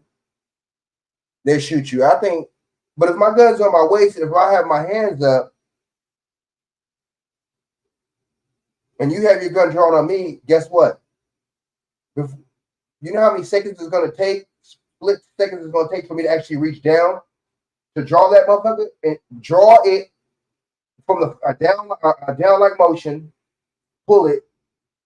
If that's a Glock, you fuck around and shoot yourself. If that's something like that with a whack safety, with a safety that's not so good, with a bullshit trigger safety or something like that, you're gonna shoot yourself. If I come, put my hands up, and then put my hands down, pull the gun out of my pants, you know what I'm saying? In that motion, your arm goes back, obviously, when you're working out and you're doing that workout for your lats. Your arm goes back. You know how much that's gonna be like 5 seconds at least, or 10, almost 7 seconds, 6 seconds. So if a cop is already on you with his gun, how many seconds does that take to pull the trigger? Split seconds. My bad. Less than a fucking millisecond to pull that trigger. So I don't understand these cops and their logic. Oh, I had a split decision, bro. No, that's not a split decision. If you have your gun on me, and if somebody has their hands up, and if their gun is in their waist, they won't. You're gonna shoot. You're gonna be able to shoot them. It's gonna take them 5 times, my bad, as fast to pull their gun out and shoot you as it is for you to shoot them. I guarantee you. You're gonna be able to shoot them so much faster. You're already aimed at them. If you're already aimed at the person, let's fuck it. Let's just say if you're already aimed at somebody with your gun, and their hands are already down, and then they still try to pull it, and then shoot you out of their pants. They're still the person that has their hand on the trigger is still gonna be able to shoot and kill you faster than you're gonna be able to get the gun out your pants, not even in a holster. So I mean, you can't make this shit up, man. They know damn well he wouldn't be able to reach for that gun and shot them before them shooting him. So I don't see the threat. I don't be seeing the threat in that. Oh, we had a split decision, but you don't think the victim had a split decision before you could shoot him because you had your gun you had your gun aimed at him. He didn't have his gun aimed at you. How are you the victim? How are you the victim when you have your gun aimed at him? Just like, for example, if that wasn't the police, that's the aggressor. He's going to jail. He's going to prison. I don't get it. So you're the aggressor and you don't get in trouble, but you're the aggressor and you shoot the person that's not the aggressor. I don't get that. I don't understand that shit. Let's see. But I thought this was a sister though. Let's go. Multiple times. And then he fell down and one of the police officers was like, really? And just hung up the phone call. Cobb County police say the shooting happened just before 11:30 Friday night when officers found a wanted suspect inside the store. And see, the thing is too, if it's on FaceTime like that, she could have recorded that. If it was on FaceTime, it would have. Now, see, the thing is, FaceTime is just that one person. So it's just, I wonder how that works. But I think there is features where you could record the FaceTime conversation. If I'm not mistaken, I don't have an iPhone. But now, if he was streaming or something like that, was it FaceTime or Facebook Live? Let me find out again real quick. I don't like to be confused and shit. Let's go. Store. They say the person had a gun. As they attempted to make contact, there was an altercation, and he was shot and died at the hospital. But so what? And why they make it seem like motherfucker people can't have guns? That's the weirdest shit to me. I don't understand that shit. I don't get it. I don't understand that shit. Like, but it's like there's no Second Amendment. I'm confused. But Georgia, I thought Georgia was Republican. I don't know, man. But I think I have heard of that. Did hear of them not having some kind of strict gun laws. Let's go. Now I gotta relay a message to them that the police shot their dad and killed him. I don't think they're gonna take that too well. They're gonna be heartbroken. Edward Jenkins says his brother was a father and loving person. He was all smiles. Everywhere he go, he got a. He kind of looked like he could have been a cop. The victim. He looked like one of them cops, some Atlanta cops and shit. Smile on his face. Honestly, it don't matter where he go. He always meet a friend or somebody come approach him. They like his energy. It don't matter who it is. Everyone likes his energy. And now they are demanding answers quickly. I want all of them to be held accountable. All of them. Every single one of them. And see, it's more than one. See, that's what I don't be getting. It's the firing squad. So, but see, how are you the threat when your timing to put your hands down and pull out your gun is not even close to what their timing is to just squeeze the trigger? How are you a threat when that timing is not even, you know what I mean? And then plus two, how are you a threat when there's multiple of them aimed at you and multiple of them shooting you? How are you the threat? One motherfucker with a gun versus I don't even know how many, and see, they don't even say how many officers there was. You see the police and the news work together. Every single one of them. And if I could identify if I needed to. Justice will be served for my brother. That's all I got to say. In Cobb County, Asia Wilson, Atlanta News First. Well, he wasn't in no law enforcement. I don't know. He looked like he could have been law enforcement or something. All right. So.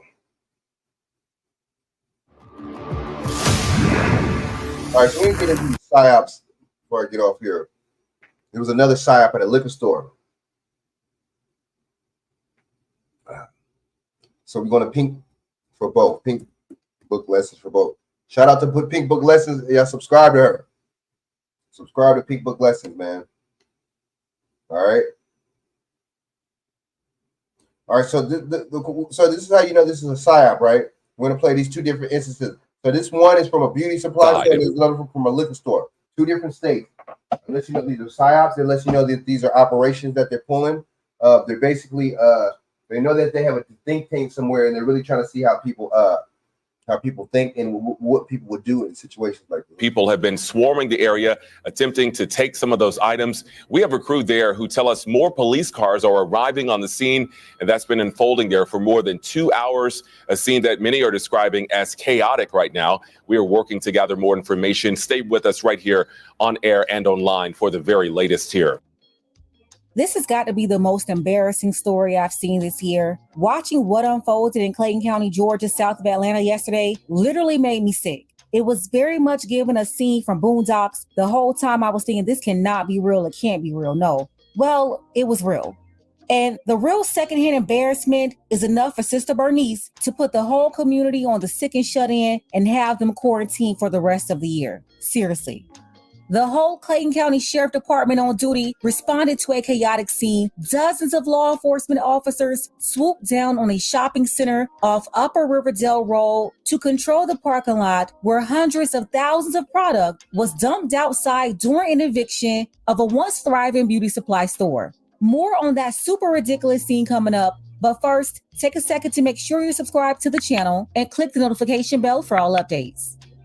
A massive crowd converged on a shopping plaza in Clayton County earlier today. Hundreds showed up to a beauty supply store that deputies had just evicted, hoping to get some free merchandise. Instead, law enforcement swarmed the area and put an end to that. Fox 5's Rob Durienzo is live tonight at that shopping plaza. And Rob, you spoke with Sheriff LaVon Allen.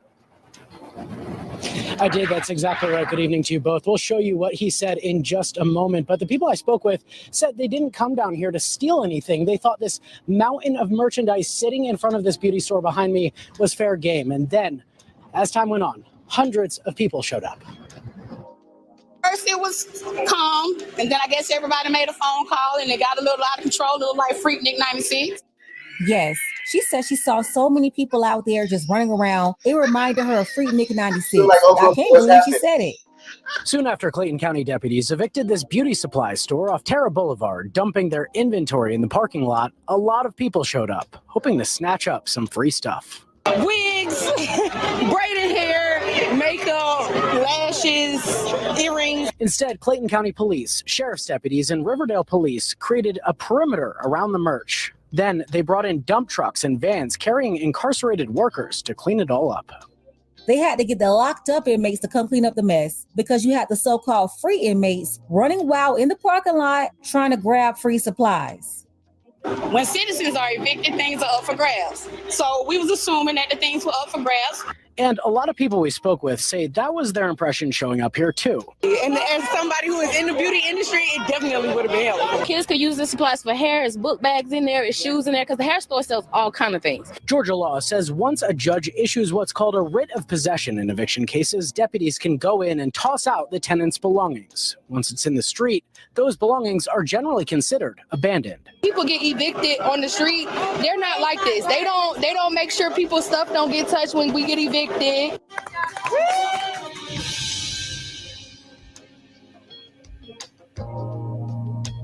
Wait a damn minute. Wait a damn. These folks are mad at the police showing up to restore order. And this one right here rushed there so fast, she didn't even have time to take the bonnet off her head. Fox 5's I-Team found a judge granted a writ of possession to the store's landlord 2 weeks ago, which deputies served this past Friday. I mean, these bros just come out just looking like booger wolves, man. You come out here looking like a booger wolf. You come out here, one of them look like Grimace from McDonald's. You know what I'm saying? The other one look like a damn hippopotamus in this motherfucker. You know what I'm saying? Really? You know what I mean? So that's the thing. What does that tell you? You know what I'm saying? Y'all come out here with bonnets on, looking crazy with pajamas and shit, looking like I just got up. So when I see females with pajamas like that a lot of times in bonnets, I question if they took a shower. I just question that before they even left the house. But anyway, so just uncivilized. You know what I'm saying? These females is assholes. They don't give a damn. There's certain dudes too that went. They don't give a damn. You know what I'm saying? Free this. You know, you're talking about they see some free and evicted. I mean, I can see how people can get the misconception, but come on, man, this is ridiculous. Very embarrassing. No class. You know what I'm saying? What's the point of even going and doing that, going to a place like that anyway? You know what I'm saying? What is the point of that? Shaq, what's good? What's good? Salute. What up, man? You know what I'm saying? What's the word? Let me know if y'all you want to tap in, you want to jump on, man. Yeah, man, but I don't get it, man. What the heck's the word? I mean, with the what's going on with all this, man?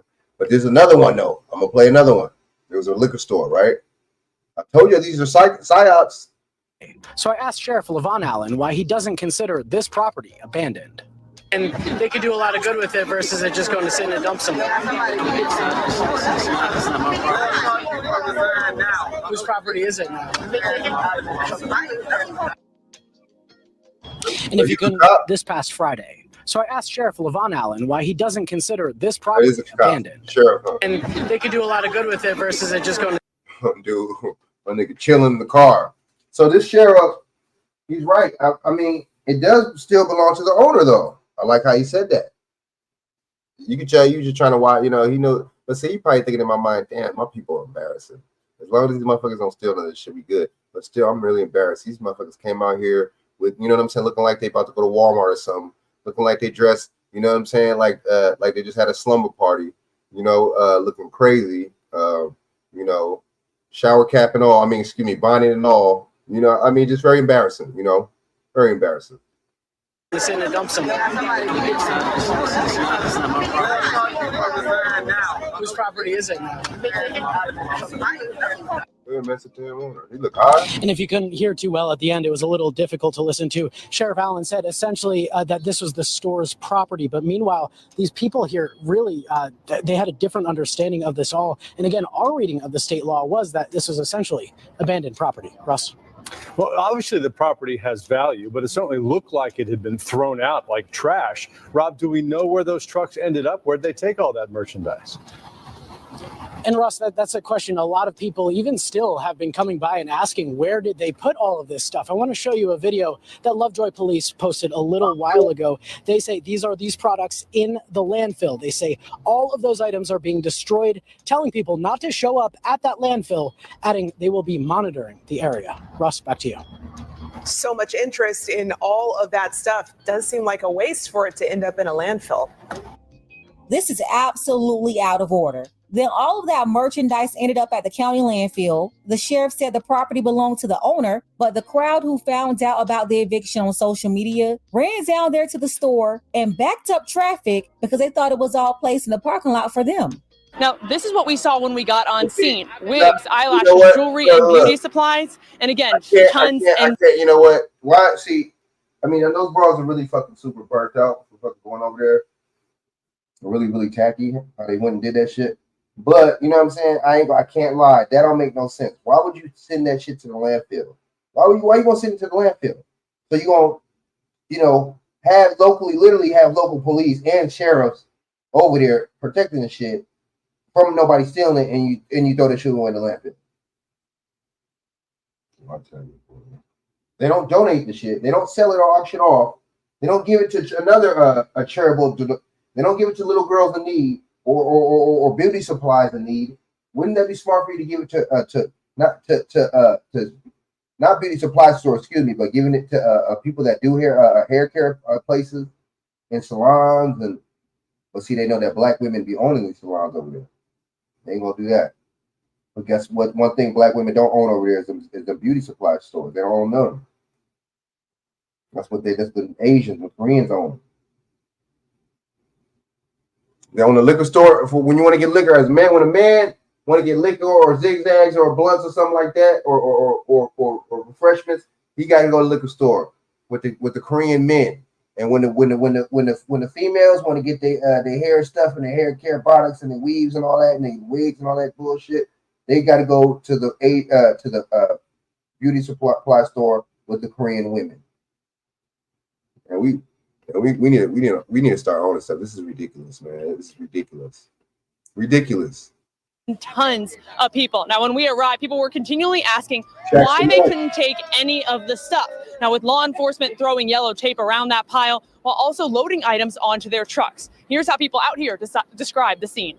We like free stuff, so we came out here to get all this free stuff, but then the car saying you can't get the free stuff because the people want to take it. And how y'all gonna take some stuff that ain't even yours? It's free. It's still the owner's stuff, though. But did you just hear this baby bot babble? She said they like free stuff, so they came out there to get something for free. Now, this is the part that got me though. She presented the argument like, how y'all gonna take stuff that ain't even yours? Says the woman who's mad at law enforcement on scene because they won't let her and everybody else take some stuff that's not theirs. This game, you're not ready for it. You could, but you can't make this stuff up. I'm done. So I got my 2 baskets. I took the bus or whatever to get down here to get some free stuff. We're already in a recession. Times are hard. Why not just let us get the items and invest and be okay? We are Black women. We care about our crown. Why not give back to the community and let us get the products? Let us get the tools. You don't care about your crown. Well, no, you actually got some dreads. You know, you different. No, you know what? You and the sister on the back. Let me. No, I can't. She actually does care about her. Because she has natural hair. My bad. She does care about her hair. Excuse me. Sorry about that. But the ones in the back, some of them, okay. You know, I do some. You know, I'm gonna give them a pass because I see natural hair. I see some natural hair. Even though girl with the back with the puffs got natural hair, I'm loving it. Let me shut up. Any other eviction. Let me shut up. I'm seeing some natural herbs. So now you're getting a live look at what's happening now. In the distance, I can see folks throwing those supplies into the dump trucks. Now, just for some perspective, we have been out here for hours, but when we were trying to get out here, traffic was backed up onto 70. See, this lets you know they don't want Black people to have nothing. What if some of these females, even though a lot of them look really fucking burnt out, and then how they went over there like that was burnt out. But what if they own beauty supply stores? What if they own salons and beauty places to do hair? You know what I'm saying? What if they own nail salon? I'm just saying. You know what I'm saying? What if they needed some of them really needed that shit for their business? What if someone was willing to pay a little bit? Well, you send it to a landfill. See, they don't really want Black people to have nothing. You know, they don't. They don't want us to have shit. Even motherfuckers, that shit that they throw out in the fucking street, they don't want you to have. My thing is, where the fuck was the owner at? Because there were so many people, and then you add law enforcement was rerouting people, blocking off entrances to the property. It took us more than 30 minutes just to get a half a mile. So a ton of people wanting to be right here in this parking lot in Riverdale tonight. This story was all over local Atlanta news yesterday. Several news agencies covered this scene. They had news choppers flying around, reporters on the ground, and this story was highlighted on a bunch of Atlanta news stations. Along Upper Riverdale Road in Jonesboro. And Joshua, what does it look like out there right now? Yeah, guys, I mean, a lot of noise going on here right now. You can kind of see what's changed in the last hour is this line of trucks, corrections vehicles, dump truck style vehicles, all coming up here. We presume they're going to be loading all of this, all these items from this store, this beauty shop that was located here. Now, we have confirmed with the Clayton County Sheriff's Office that this was an eviction that took place this morning. All of this stuff, you can see some of it there, was moved into the parking lot this morning when people started to come kind of grab it. We are told that it kind of became chaotic. Some people here said there were between 500 and 1,000 people trying to grab all this stuff. The police moved in. They started kind of blocking it off. We have some video of that from earlier. I don't know if we have it to show you guys, but from helicopter video of all the people grabbing all of that.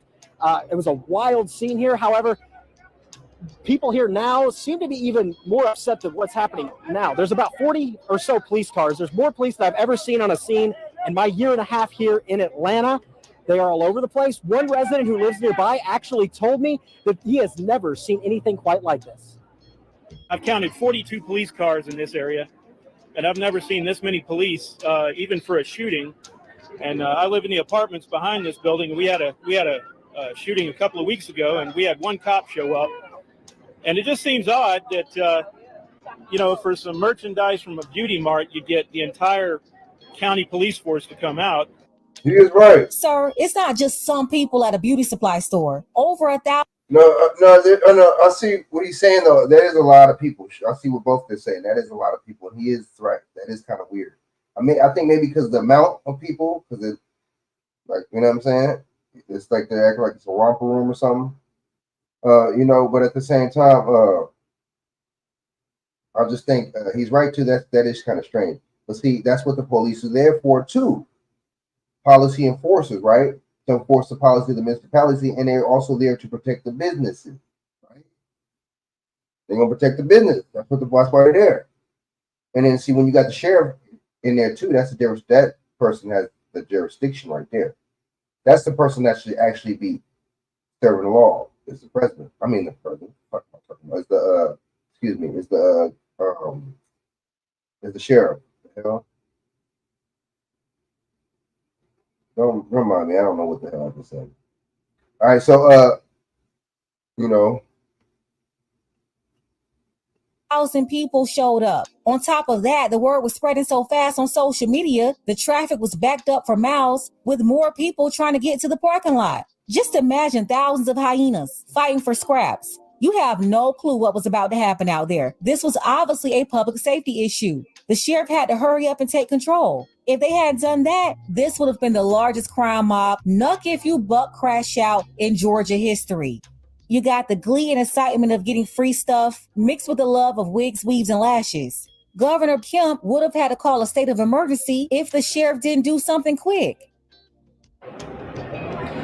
Now, you can see up on the top of that dumpster there some of the equipment that's already being loaded, some of the items that are already being loaded into these trucks. We had one police officer. The media is making it more of a psyop too. They're reporting that they know more motherfuckers are going to go. They just putting more attention on the story. You know what I'm saying? They know people are fucking retarded and burnt out to the point where they're fucking, you know what I'm saying? And they know people, old girl's kind of right in a way. This is the hard times right now. So, you know, I'm the hell with the hell she was talking about. What if, like I said earlier, what if people really did? I mean, that was just way too many people. That just goes to show how materialistic and love for wigs and weaves that these bras be. But what if some of those people were actually own businesses themselves and own hair care businesses themselves and actually own salons themselves? What if they needed that shit? I mean, seriously. Or what if they needed it to the point where it's like, you know, that would have saved them money from having to buy it. Does that make sense? You know, I don't know, man. So we're gonna play this. We're gonna play another one of the from the liquor store, and then I'm gonna play something else, and I'm gonna get out of here. I got some other stuff. Dan Calloway, he just went in on Donald Trump. I'm gonna play that. He went in on Donald Trump real good. So we're gonna play that. All right. The next on my next show, I'll play a little bit more of what Joe Brown was breaking down, just a couple minutes, you know. But you know, so we're gonna play the liquor store one. Sir, we asked him exactly why there was such a large police presence here. He just said they're trying to keep the peace. There's been some back and forth between some people in the parking lot and the police, though right now it's really just been a bunch of yelling, a bunch of talking. Since we've been here, the crowd has dispersed, though. I mean, I can see how cops kind of in there too in a way because, well, you know, motherfuckers don't know how to act. You know, a lot of these bros don't know how to act. You know what I'm saying? Especially when it comes down to materialistic shit or something that they think they need, like fucking hair pieces and wigs and weaves and shit like that. They're really gonna act like an asshole. So I mean, yeah. A little bit within not all of them, you know. The last hour, though, there's still a sizable contingent of people here, and we're trying to figure out exactly what's going to be happening with all this stuff once the police load it up. Even last night when the scene was almost clear, you had people still showing up to see if they can get some stuff that was left behind. You can still see a couple of stragglers out here hoping to find some remaining items. That's all been moved away. I don't think they understand how they degraded themselves. This is worse than homeless people digging in the trash for food. At least with the homeless, food is something they need to survive. But these flamingos flocked out here for beauty supplies. That's not food. It's not. Again, this all started over beauty it's supplies. Not pet supplies. It's not shit like that. It started during the eviction. This is what it looked like on the inside. When all the merchandise was moved to the lot. Not the beauty supply store done got evicted. So we out here because they gonna let us get everything from the store and grab whatever we can grab. The parking lot was full. The parking lot was full like 1996 Freaknik. According to a law enforcement source at the scene, the size of the growing crowd became a safety hazard. And that's the reason why they're like this now, because they couldn't control the crowd. Even if they would have moved the caution tape, it would have been too much of a commotion. As morning shifted into afternoon and the temperatures climbed, it became clear that the Clayton County Sheriff's Office was not going to let people get to the items. It turned into cops basically getting aggravated with the crowd. There was no violence, but bystanders wondered if all this was necessary. I've counted 42 police cars in this area, Yeah, and I've never seen this many police, even for a shooting. Yeah, see, this is a psyop. This is a psyop. There would not be that many cops there. That sounds like some crisis actor shit. That sounds like one of those fucking events where the crisis. It don't have to be. See, when they do the psyop, it don't necessarily have to be something negative where somebody gets killed. It don't necessarily have to be something violent. It don't necessarily have to be something. But you notice it's always something pertaining police. This is like 40-something police cars there. That's a lot of cops. So shit, you figure 42 police cars, that gotta be over 40-something cops. Just for fucking protecting some stuff? This is a psyop. This is a crisis actor situation. Trust me. This is one of them events. I could damn near almost swear to you know what, but I'm not.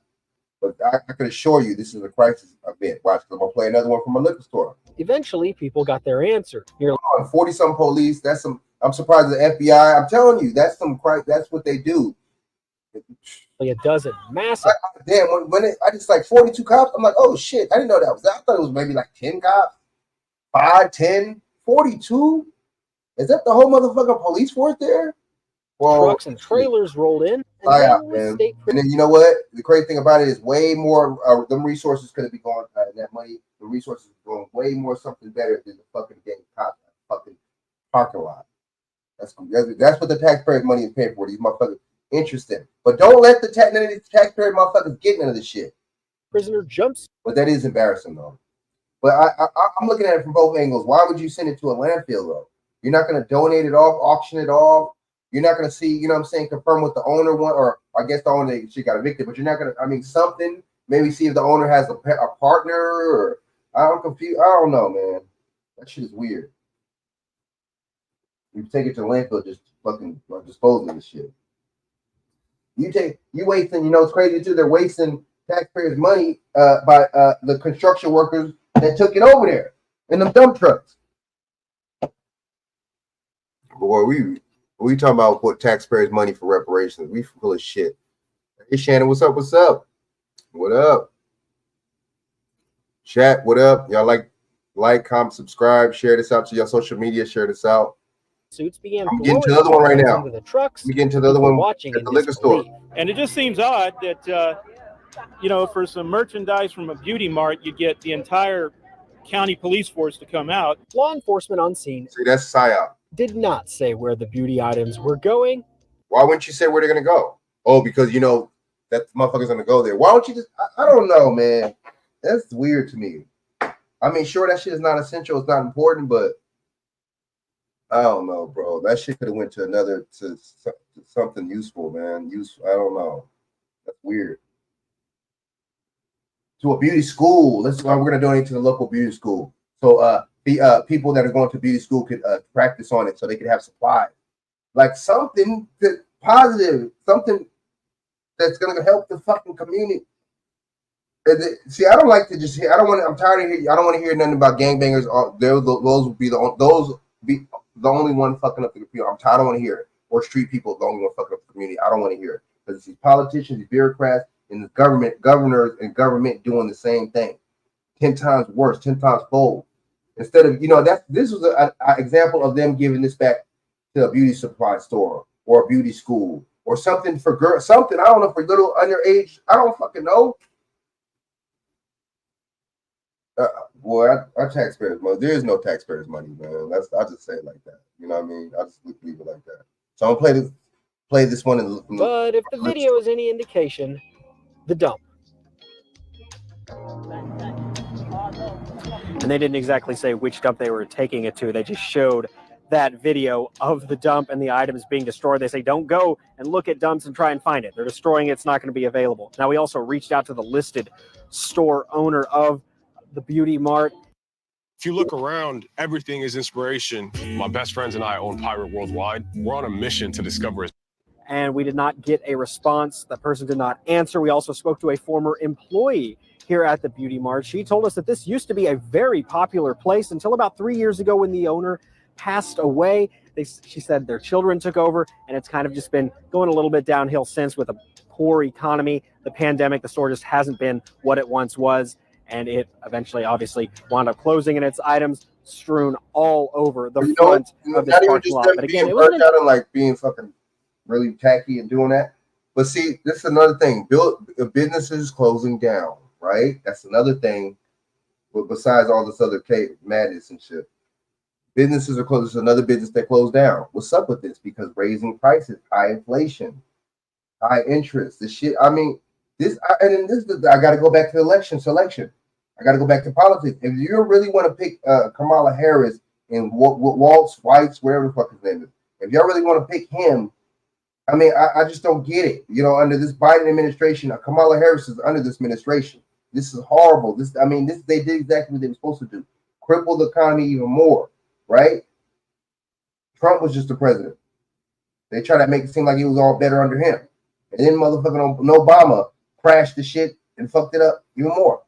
But then see what had happened, that it was Obama recession, and then it makes sense. You come after that Obama recession, you get Trump, but then when you get Trump, you get the pandemic, and then after Trump comes, what's the name still takes over the pandemic. The worst motherfucker ever to take over the pandemic is Joe Biden, and he puts the mandatory mandate on you. I mean, I don't see how this is not. You don't see how this is not crippling the economy. You don't see how this is not messing shit up. How this is not. I mean, little by little. But doing all this for the immigrants, though, and the migrants, doing all this for them, giving them everything, and you don't have nothing. I just don't think. Why would you want to vote again for somebody that is even? I'm confused, man. I mean, I'm just confused. I don't get it. These businesses are closing down for a reason, man. This is all by design. This is even though they were just burnt out and tacky and just ghetto and hood, and they went over there doing that, whatever. That's not the point. The point is another business that closed down, man, under Joe Biden's watch, under Kumbami's watch. Another one, man. I mean, how many more businesses are gonna get shit? This is gonna be 2025 coming up. How many more businesses are gonna close down during this fucking year? This is not good. Tense scene, but there was no violence, just a bunch of loud, somewhat angry, and hot people standing by and watching. Reporting live in Jonesboro, Joshua Skinner. Atlanta News First. Yeah, it was loud. All right, so individuals put them in hotels. That's a cop. Okay, so what's going on with this now? Tell me this is not a psyop. So this is another state, right? Oh my bad, this is another. Okay, my bad. This is in Atlanta. That was another part of Georgia that this last thing happened. I guess it was Metro Atlanta too. And this is another part of Atlanta, right? And this is happening to a liquor store. Now tell me this is not a psyop. Tell me this is not staged. Tell me this is not a psychological experiment to see how we would react, like those bait cars. Tell me this is not all a coincidence that this happens a week after the beauty supply store. I mean, y'all don't think this is a little weird?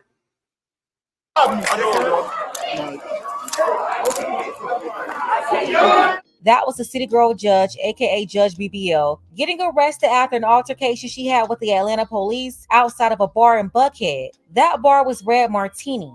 Something bizarre happened this week twice in the Atlanta Metro on the same day, by the way. On the same day, see? Y'all don't think this is a psyop? It happened on the same day. These people are messing with our minds, man. They experiment on us, man. It don't necessarily have to be a Tuskegee or a fucking vaccine or what's the other shit, sterilization. And it don't gotta necessarily be that for you to know that they're experimenting on you. You know what it is? It's stuff like this, a psychological operation, stuff like this. You want to see how we react. You're gonna do 2 in one day, one at the liquor store. And see, didn't I just say that earlier? It was weird. I just said that earlier before. Well, I knew about the liquor store, but I wasn't even thinking about that. Subconsciously, I was thinking. Remember, I broke that down. The liquor store was for the men and the women. I mean, the men.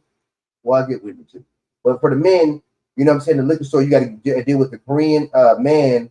For the liquor store, you want to get some stuff from them, some items from them, And for the women, you got to deal with the Korean women at the beauty supply store. And then come to find out, it's interesting. One beauty supply store, Vicks, and they leave all this shit in the middle of the fucking road, wherever the fuck, the parking lot. And then a liquor store does the same thing on the same day. Like, y'all can't make this up, man. Check this out. Another one. Pink Book is good because now I haven't seen a lot. I haven't seen hardly anybody report on this but her. On the liquor store one. South of Atlanta in Clayton County, Riverdale, Georgia, there was the eviction of a beauty supply store that turned into a chaotic scene. The parking lot was full like 1996 Freaknik. According to a law enforcement source at the scene, the size of the growing crowd became a safety hazard. And that's the reason why they're like this now, because they couldn't control the crowd. Even if they would have moved the caution tape, it would have been too much of a commotion. If you missed that video, the link will be below for you to check it out. Now, while that was going on in Clayton County, a similar situation was unfolding in Fulton County, Atlanta, on Peachtree Road. Martini Lounge in Buckhead kicked to the curb after the landlord claimed months of unpaid bills. This was the chaotic scene yesterday as crowds picked through alcohol worth hundreds of thousands of dollars. And now employees are left with no jobs and the owners want answers. Let me tell you how situations like this become a safety issue. Folks found out about the eviction on social media. They rushed down there. 6 in the morning is when this started. At first, everyone was being this one different. They actually taking stuff. They actually get to take some stuff. So why didn't they? Why do these people? Why they get to take some stuff and at the beauty supply store they didn't? What's the fucking difference? Nice with each other, but then security had to contact the police because people started arguing over alcohol, the furniture, and everything else that was there.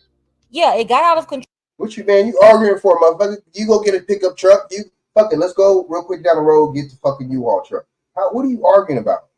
You drive and I'll fucking pay for the fucking truck. Boom, let's go. What are we arguing about? These niggas is out their fucking mind, man. These country motherfuckers is crazy, man.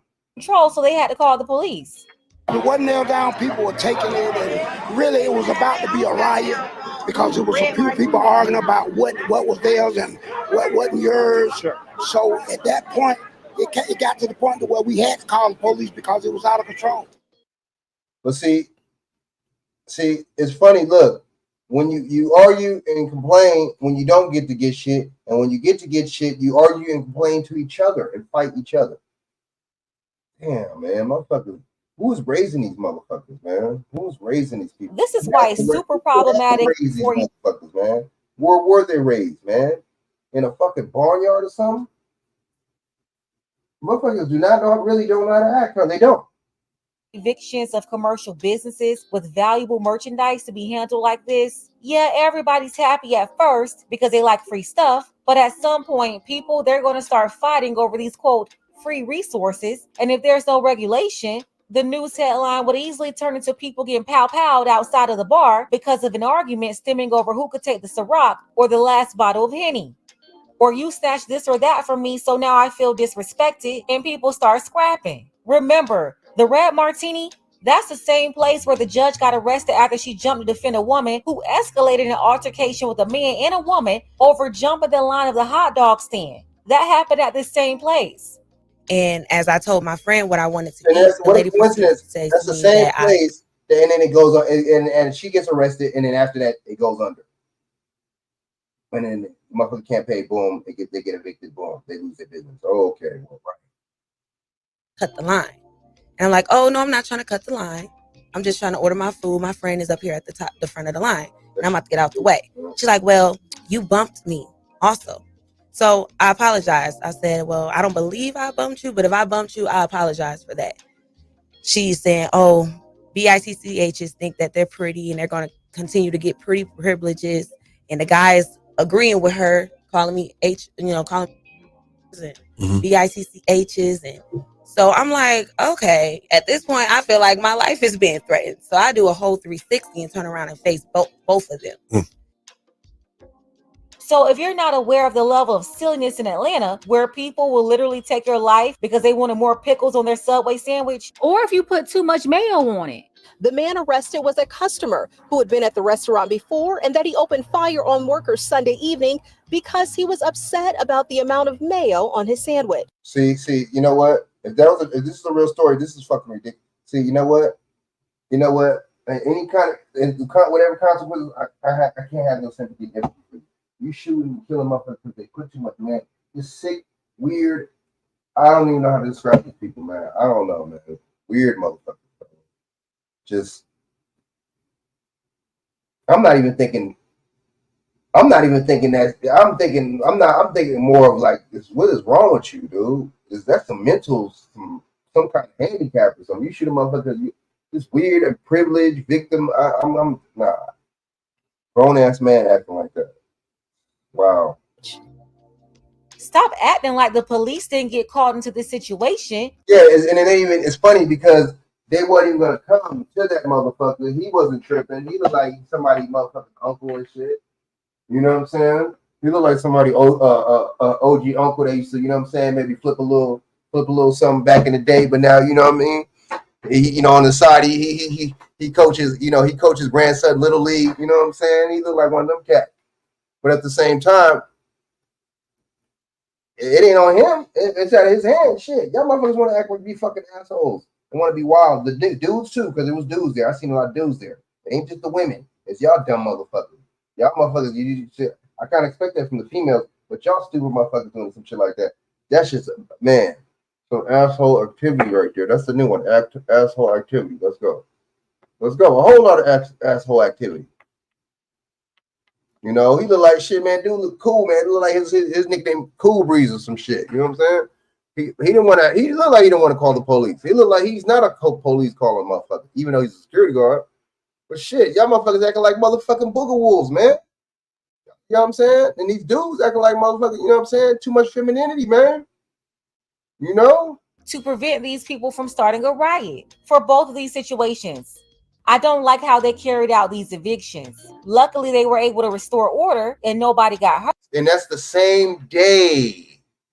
Now, I'm pretty sure, I don't know how far that is from each other, but it's not far. That makes sense. I don't know how far it is, but it's not far. I'm sure it's not far, right? The same day, PSYOP. That's a man, these motherfuckers is playing operation. Like the Bay car shit. Let's see what these motherfucking black motherfuckers would do. You put a car, you know what I'm saying, in the middle of the month, you know what I mean? Motherfucking, you know what I mean? Running and shit, fairly new car and shit, running and shit. Let's see what dumb idiot motherfuckers gonna take it. But I mean, is it an idiot dumb motherfucker or is that? Well, that is idiot dumb. But it's just baiting people, man. And this right here is to see how we react to stupid shit like this, man. But material things, you know what I mean? Niggas arguing over the liquor and shit. You dumb motherfucker. If you was smart, all y'all motherfuckers would take the liquor and try to fucking flip that shit together, you dumb motherfucker. Motherfuckers are stupid. Motherfuckers, instead of flipping the shit, or instead of, you know what I'm saying, trying to open up a little something, these motherfuckers probably gonna drink all the shit. Niggas is crazy, man. Cats need to cut it out. They really do. Hurt because it was definitely a recipe for disaster. What do you expect the crowd to do, especially when you're dealing with the lack of resources, this poor economy? I mean, they really did what was expected when you dump hundreds of thousands of dollars of product out the door. And in the case of the beauty supply, that had to be well over $1 million. You're creating chaos. See, honestly, that's a lot of money worth of shit, though. If you really think about it, that's a lot of money worth of shit. Motherfuckers could have started businesses off that shit. But see, if they would, you know, and this is the black sheriff right here. Oh, you know, this goes back. I don't give a fuck where the shit live. If I can lawfully, legally do this shit, I'll give it to these motherfuckers. But y'all motherfuckers, y'all got to hold on. Or if I was a sheriff, you know, we're going to donate to the beauty school supply, or we're going to donate this shit to the beauty school or a charitable foundation or something. You know what I'm saying? That's by handling the situation like that. It's like the cookout being over and dumping all the trash and food on the ground. The ants, they're going to make their way to the pile. That's why when you have a picnic or a cookout, you're supposed to properly clean up the grounds when you're done. Same thing with these evictions. The people of Georgia are obviously struggling, fighting over resources from migrants being dropped off in Black Atlanta neighborhoods. Oh, yeah. Atlanta Councilwoman Keisha Waits and her colleagues supported Mayor Andre Dickens' initiative to fund at nearly $7 million. Andre Dickinson is black. You got these black. Why would you do that? You're a black politician. Why would you fund something for these people? You're not funding somebody. I can see if your people was good, that we was all good. But you, and then you know, And see, that's what they do. They use these black politicians to do nothing for us and do something for everybody else. And guess what? When you got these migrants, they from everywhere. They from all types of countries. They motherfuckers from Ukraine and motherfucking Middle East and motherfucker, you know what I'm saying, and Africa and all this shit. That doesn't mean legal. Migrant. Hope y'all know that. That word does not mean legal. You know what I'm saying? I mean, shit. I mean, I guess I can see if this country did everybody in this. You know, I'm not gonna say citizens because when you're from here, you're a naturalized American national. A citizen is a person that comes and does all that paperwork shit and comes over here, right? You know what I'm saying? Right? I'm talking about a national. When you're a national, that's different. You see what I'm saying? But even you as a citizen, but the thing is, that's what they're doing. And see, they know that. They know there's a difference between national, and they know that they're bringing these people over here and making them citizens, and that's making us mad. But I mean, the thing is, you can't have the same as a national when you're a citizen. Y'all don't hear me though. Y'all propping them up at the same level as they're doing a national. Your upgrade. You can't. How are you gonna be able to get the same thing a national get? And you're not even a citizen. A citizen is below a national. Does anybody get it? It's below a national. So if you're not even a citizen, how are you even getting as much as a fucking national get?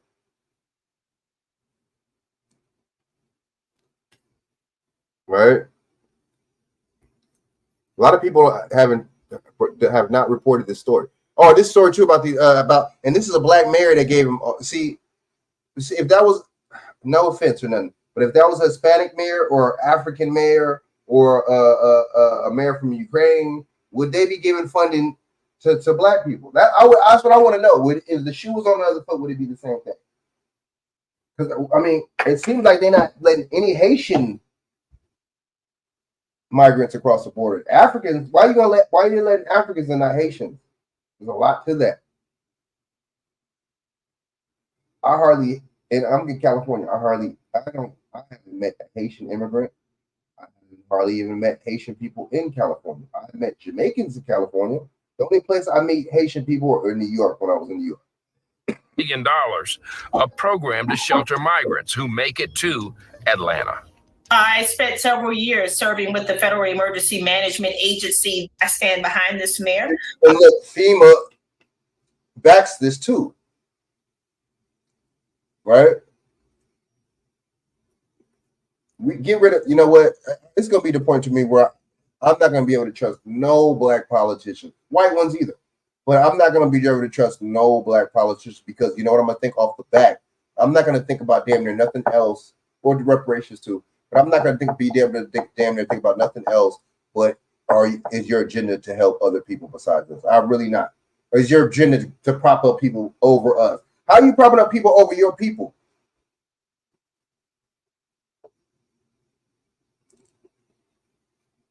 Right? I want to find another constituent then. Fuck you, man. In terms of the decision to put this funding forward, at the end of the day, these are families. These are human beings. So was the people from Black Wall Street, was the Tulsa, Oklahoma survivors, were those human beings? I'm confused. I'm confused. Now they you know, people from these countries, you know, in some of these countries are war torn. I'm not even gonna really say war torn though. Some of these countries are just corrupt as fuck and cartel torn. What does that got to do with America? I don't know. See what it is now. This is what America did.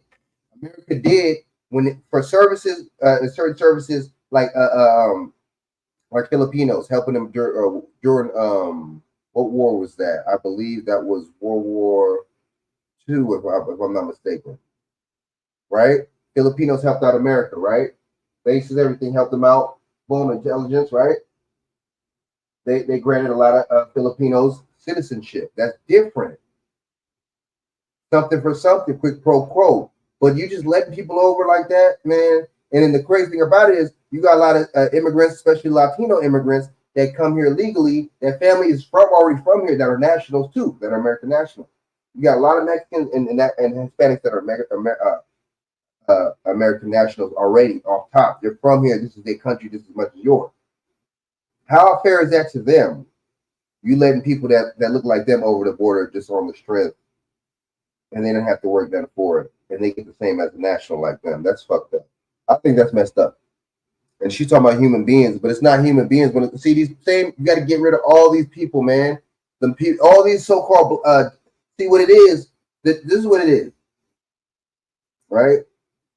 You got the white politicians that are there to fool everybody, right?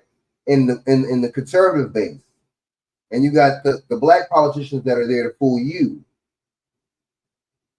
and to help the Hispanics and the gays. They don't help nobody blind.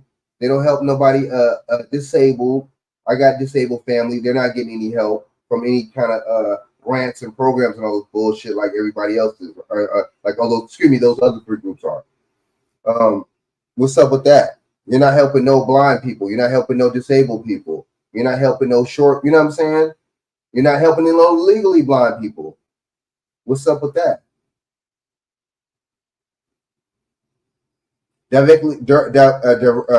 Diversity, equity, inclusion only includes certain things, but it don't include blind people. It don't include handicapped people. I just think that's very interesting. I don't know. That this double standards is good. It's just so good. These double standards is great. You see, I mean, and that's all the politics is. That's all the arguing is. That's all the back and forth Trump, Kamala shit is. It's just double standard type shit. It's just narratives. You know what I'm saying? I think this one is better than this one, but none of them are going to do shit for the people. I'm about to get off here right now. So let me play the rest of this real quick, and I'm going to play something else. The Atlanta cash secured with a federal. It's funny how everybody else is human beings but us. Grant will go to a half dozen organizations who will feed the individuals, put them in hotels, and meet other needs. See, those are African. Look at all those African migrants. Look at them. The replacements is here.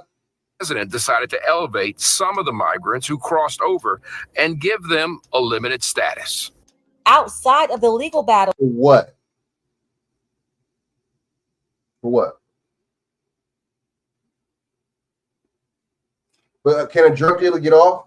Or if he gets caught with a certain amount of drugs, will he get off? No. If a nigga rob somebody house, get caught, is gonna get off? No. What's the difference? In both of these situations, what's also annoying is the embarrassing optics. People rushing to the club to take bottles of liquor, or people rushing to the hair store to take bundles of weaves, wigs, and lashes. When do we ever see people rushing to the parent-teacher conference night? You go to these Atlanta public schools or Clayton County schools, and you will have to search high and low to find this much interest in parents rushing to make sure their children are up to par at school. Nah, they're not rushing to make sure their kids are performing at grade level. And if they had a pile of books out there instead of wigs and alcohol, will that scene be the same? Ask yourself. I'm talking about priorities.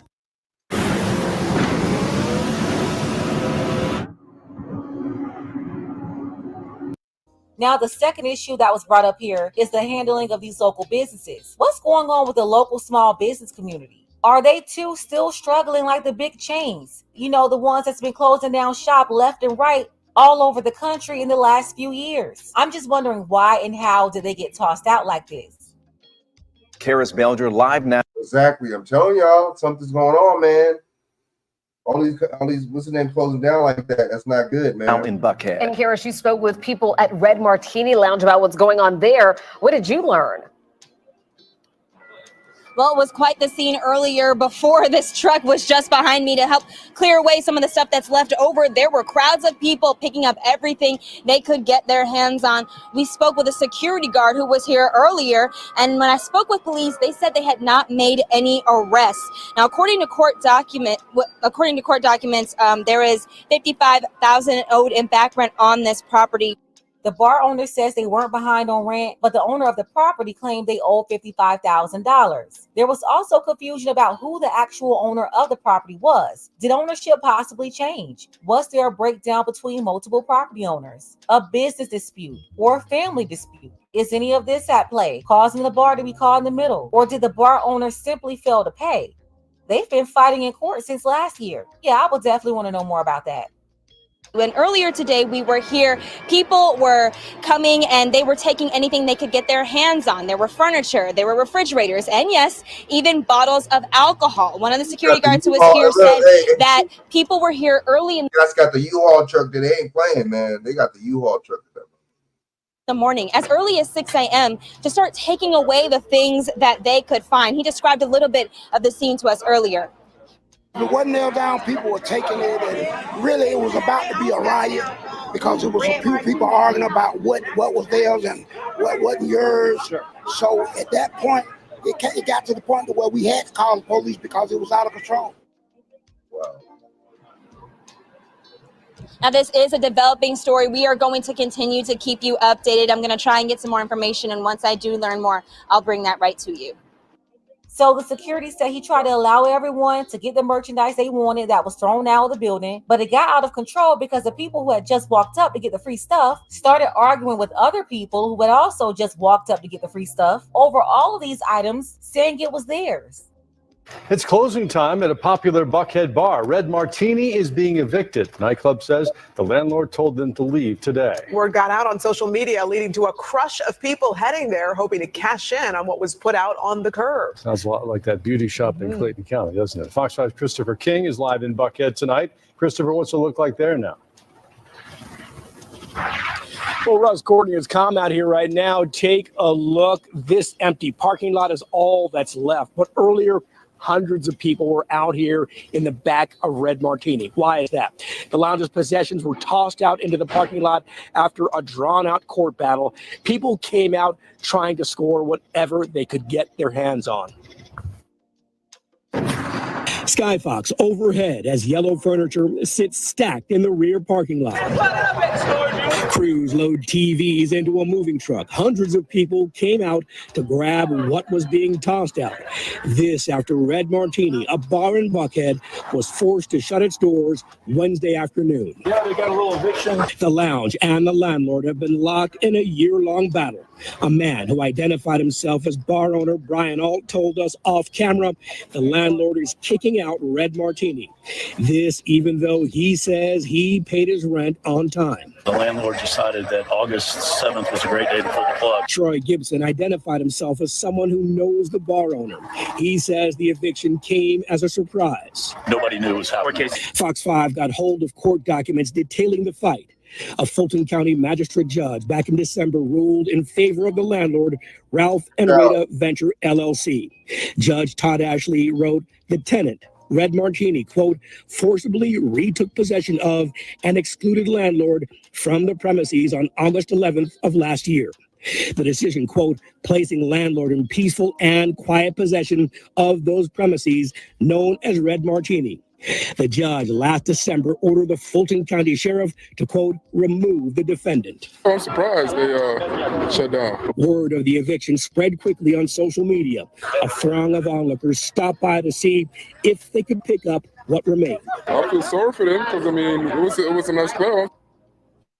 Well, Blair, the attorney for the owner, says they plan to go after all parties involved in that eviction, including the landlords. Meanwhile, employees are trying to figure out what's next after they lost their job. We are petitioning the court. Shocked and confused is how employees of this Buckhead nightclub felt Thursday. People who work at the Red Martini restaurant and lounge say they had no idea they wouldn't be working the rest of the week after an eviction on Wednesday. They took all of their belongings. So why were they able to get to? That's interesting how they was able to take stuff, but the beauty supply, interesting. They went in there. Some of us had personal belongings in there. Some of our things are gone. So it's more than just the job. It's everything else too. Raylene Robertson works at Red Martini and says she found out on social media that a large crowd was taking everything that was thrown out of the business during the eviction. There was some people here who were trying to fight off looters, just employees, because we care so much about not just the job, but also about the ownership and the people, because we're such a close-knit family. Now Robertson and many others are out of a job, one that she says is more than work, but a place where all the employees and owners have become family. First of all, I'm out of a job. I work here 4 to 5 nights a week. it's just, I'm thinking about the people who work here, who have children, who have been here for 9 to 10 years, and this is their livelihood. The owners of Red Martini equally as devastated and saying this shouldn't have happened. Court documents from the Fulton County Magistrate Court say a judge ordered Red Martini to vacate the premises last August, saying they stayed beyond their lease term. Those court documents continue to say the owners owe tens of thousands of dollars in payments. But an attorney for the owner says that's not true, and the owners are fully paid up. He also says the eviction was illegal, and the owners got no notice, but the landlords did. There are some narratives that have occurred about Red Martini owing $50,000 or $55,000 or something of that nature. That's entirely 100% false, and so we want to set the record straight. This matter was still being litigated when this eviction took place. And the attorney says the owners lost hundreds of thousands of dollars in items during that eviction, and now they want to get fair compensation for those losses. Live in Buckhead, Yasmina Alston, Atlanta News First. Wow. I don't like how any of this played out. I don't know enough about the court battle between the owners of the building and the bar owners. Both of these situations played out in the Atlanta Metro on the same day, all over the news. I don't like the optics of it all. In addition to the waste with the beauty supply store, which is also an issue. Like I said before, there should have been a liquidation sale. But I'm also concerned about the health of the local business community and the financial health of the community at large. Let's go ahead and get the conversation started. Let me know what you think about this hot ghetto mess below. People running over to the bar, trying to get their hands on all the alcohol. And then the security having to call the police because the people started arguing over what was there. Because they attack you like that. Hey, but that's a good point. How is Atlanta? I mean, because we talk here about that Black Mecca and Atlanta this and Atlanta's doing so good, Dad, and Atlanta is the place to be and all this and that. But is Atlanta really doing that good? How is Atlanta really doing that good when, you know, 2 stores in that same, you know, around that same area or around that area, man, went under. So, you know, the economic situation over there is it's not good. But you know what? It's usually places where we're at. You know, the politicians let them go in there. You know, they don't bail out them communities; they bail out the banks, the white banks. All right, so my bad, I'm tripping. So, damn it, I just messed up. Hold on.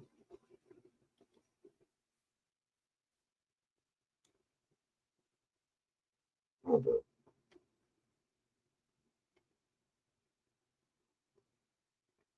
Yeah, man. So Dan Calloway was. But shout out to Pink Book Lessons. Subscribe to her channel. Check her channel out. She be spitting some fire, man. Now Dan Calloway broke this down. He went in on Trump today. Really was feeling this because I'm not a Democrat, Republican. I'm definitely not Kamala Harris, never. But you know, there's certain things I do like about Trump, his certain policies, you know what I'm saying, you know, how he handles certain things, how he handles the country, but at the same time, well, in certain instances. But at the same time, this is just really showing you that he was just basically, you know what I mean, kind of going with the establishment and going with the, you know, administration. That's all it was. Let's go. So I'm going to play this part, and then we're going to play a little bit of this, and the next time I'll play the rest of it. So shout out to Dan Calloway, subscribe to his channel, check him out. All right, I'll play this, but I'm gonna play Robert Kennedy's part too. So you know what? Let's go. Bellicose and belligerent foreign policy, militarized foreign policy of any individual in our country. Democracy that accelerated beginning in the Citizens United case that unleashed a tsunami of corporate money into the American political process. And both parties are now captured by that corporate money. And they've lost any kind of authentic connection to the American people or to the populist goals of the Republic of democracy. Everybody says they're going to drain the swamp in Washington, D.C. And I think they mean it. You know, these presidential candidates, I think President Trump meant it. But then, you know, they get into office and they're confronted by these agencies. Each one has their own problems. Each one is, you know, they're all corrupt. They're all captured. But each one of them has different solutions. And President Trump said that he was going to drain the swamp, but then he brought John Bolton in to run the NSA. It was like the template for swamp creatures. And he brought Mike Pompeo, who was, in to run the State Department, who is the most bellicose and belligerent foreign policy, militarized foreign policy of any individual in our country. He brought Scott Gottlieb, a business partner to Pfizer, in to run FDA. And Gottlieb did a $1 billion favor for his company, and then he left FDA back to the board of directors to collect his payoff.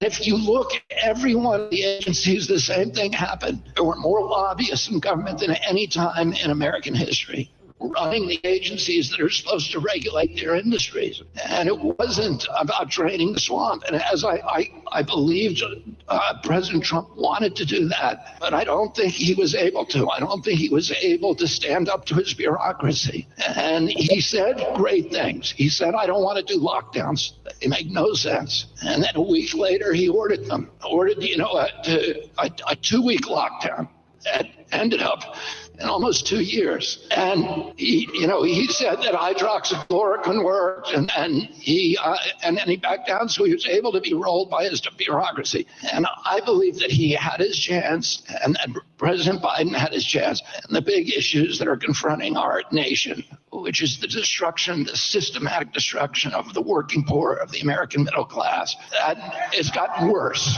and worse and worse. And we need a big change in this country.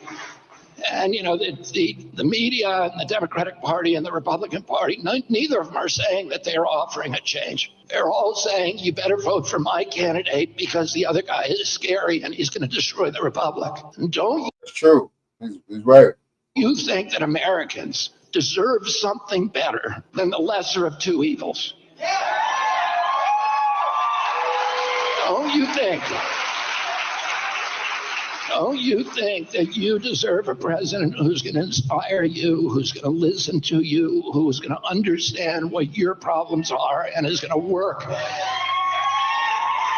every fiber of his being to solve them?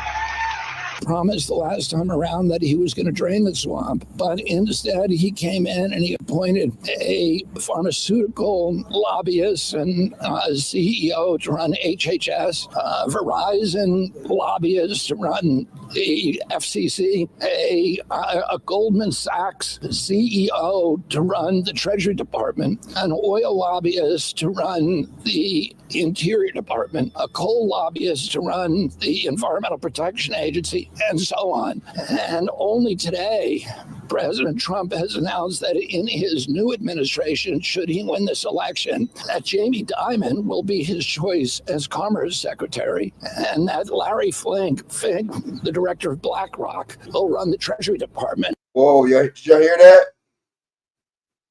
So Trump said he would appoint Larry Fink, the CEO of BlackRock, for the Treasury Department. Ain't that scary, man?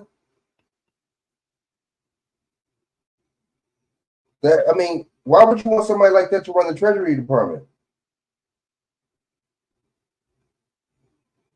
That's scary, man. I don't know, man.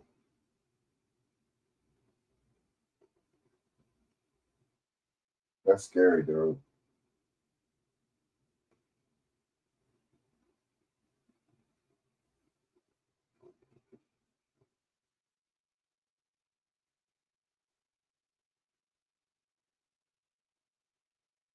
That's scary, man. Larry Fink, somebody like Larry Fink running the Treasury Department. Whoa. I'm talking about this dude, just straight snake. I'm talking about one of the most corrupt dudes in business we talking about, period. Why would you want somebody like that to run the Treasury Department? See, Trump don't tell you all that, though. People just be, I just heard the other day, a couple weeks ago, that Trump was linked to Larry Fink, BlackRock. And this is the swamp. These are swamp creatures. And his pick as vice president is a salute to the CIA and to the intelligence community and to the military-industrial complex. Their gravy train is going to continue. And President Trump has a connection to the American people, a populist connection. But in many ways, it's the same fraudulent connection that we saw with the DNC over the past year, concealing the real purpose of their objectives, which was to give us a president that represents corporate interests rather than the interests of the American public. Hey, did you know you might get a big cash payout if you were in a car accident in the last year? Yep. Even if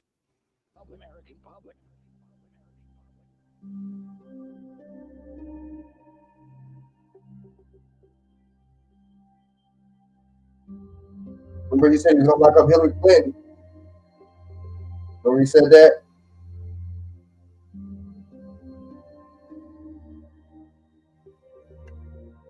Mr. President Biden has vowed not to pardon his son Hunter, who is now a convicted felon and facing more felony charges in his upcoming trial for alleged tax evasion. Would you consider granting clemency for pardon? I don't think it's appropriate for me to talk about it. I think it's a tragic story. You want to know the truth. And I felt that with Hillary Clinton, too. You know, with Hillary Clinton, I could have done things to her that would have made your head spin. I thought it was a very bad thing. Take the wife of a president of the United States and put her in jail. And then I see the way they treat me. That's the way it goes. But I was very protective of her. Nobody would understand that, but I was. I think my people understand it. They used to say, lock her up, and I'd say, just relax, please. We won the election. I think it would be I think it would have been horrible for our country and we had her between the hammering of all of the files. And don't forget, she got a subpoena from the United States Congress. And then after getting the subpoena, she destroyed everything that she was supposed to get. I thought it was so bad to take her and put her in jail, the wife of a president of the United States. And then when it's my turn, nobody thinks that way. I thought it was a very terrible thing. And she did a lot of very bad things. I'll tell you what, she was pretty evil. And she did a lot of very bad things. I'll tell you what, she was pretty evil. But in terms of the country and in terms of unifying the country, bringing it back, to have taken her and to have put her in jail, and I think you know the things as well as I do. There were some pretty bad acts that she did.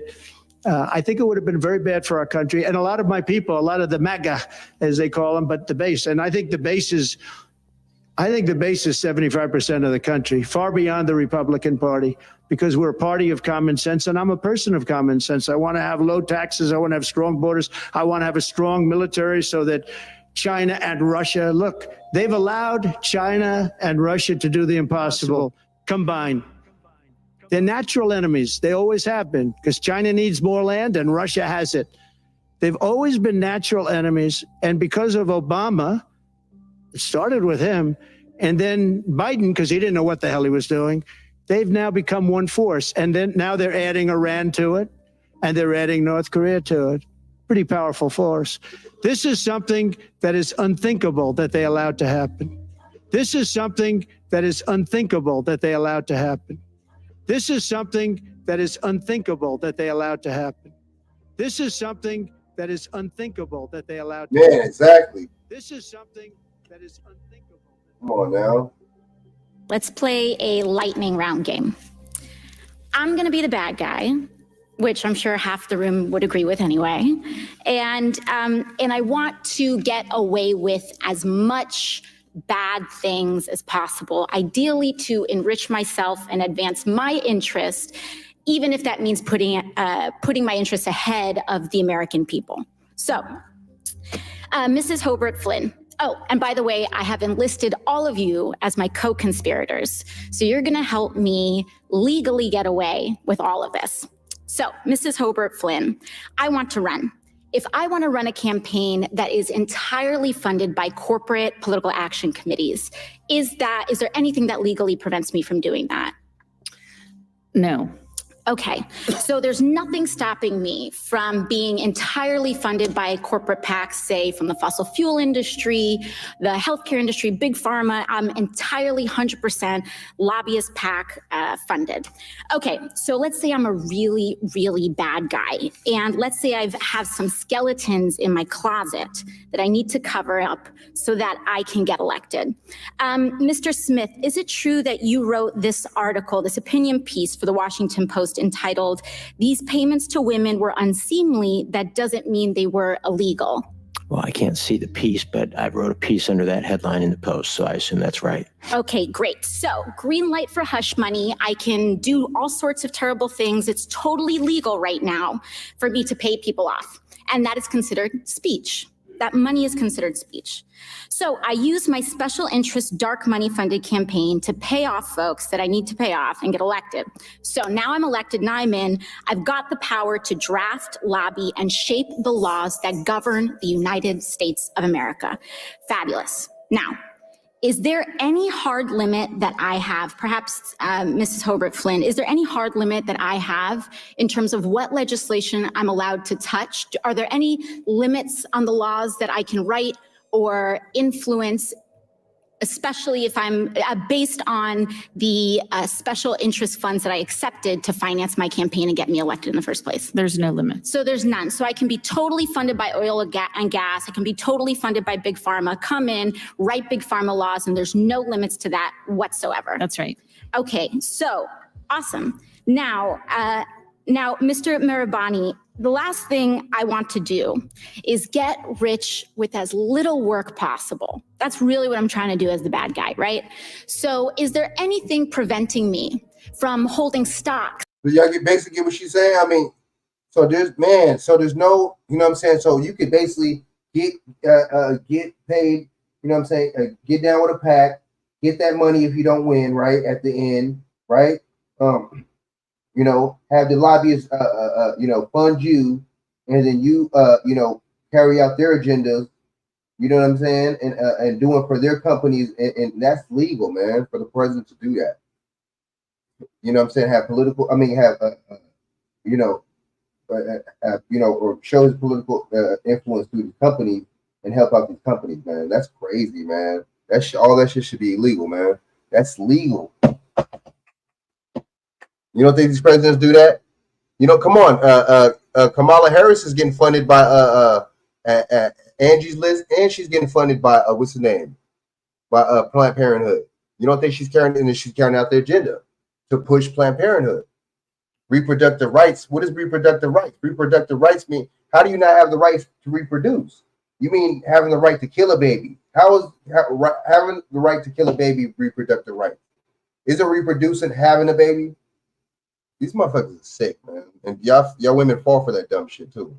Say that's on you. In an oil or gas company, and then writing laws to deregulate that industry and cause, you know, that could potentially cause the stock value to soar and accrue a lot of money in that time. You could do that. So I could do that. I could do that now with the way our current laws are set up. Yes. Yes. Okay, great. Okay, so my last question is, or one of my last questions, I guess I'd say, is it possible that any elements of this story apply to our current government and our current public servants right now? Yes. Yes. So we have a system that is fundamentally broken. We have these influences existing in this body, which means that these influences are here in this committee shaping the questions that are being asked of you all right now. Would you say that that's correct, Yes. Mr. Mirabani or Mr. Schaub? Yes. All right, so one last thing, Mr. Schaub. In relation to congressional oversight that we have, the limits that are placed on me as a congresswoman, compared to the executive branch and compared to, say, the President of the United States, would you say that Congress has the same sort of standard of accountability? Is there more teeth in that regulation in Congress on the president, or would you say it's about even or more so on the federal? In terms of laws that apply to the president, yeah, there's just almost no laws at all that apply to the president. So I'm being held, and every person in this body is being held to a higher ethical standard than the president of the United States. That's right, because there are some ethics committee rules that apply to you. And it's already super legal, as we've seen, for me to be a pretty bad guy.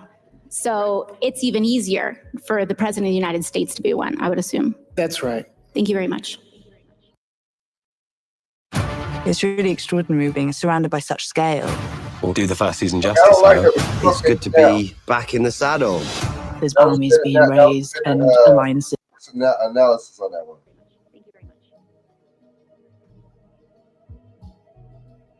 We can't successfully drain the swamp in Washington, D.C. unless we know what caused this problem.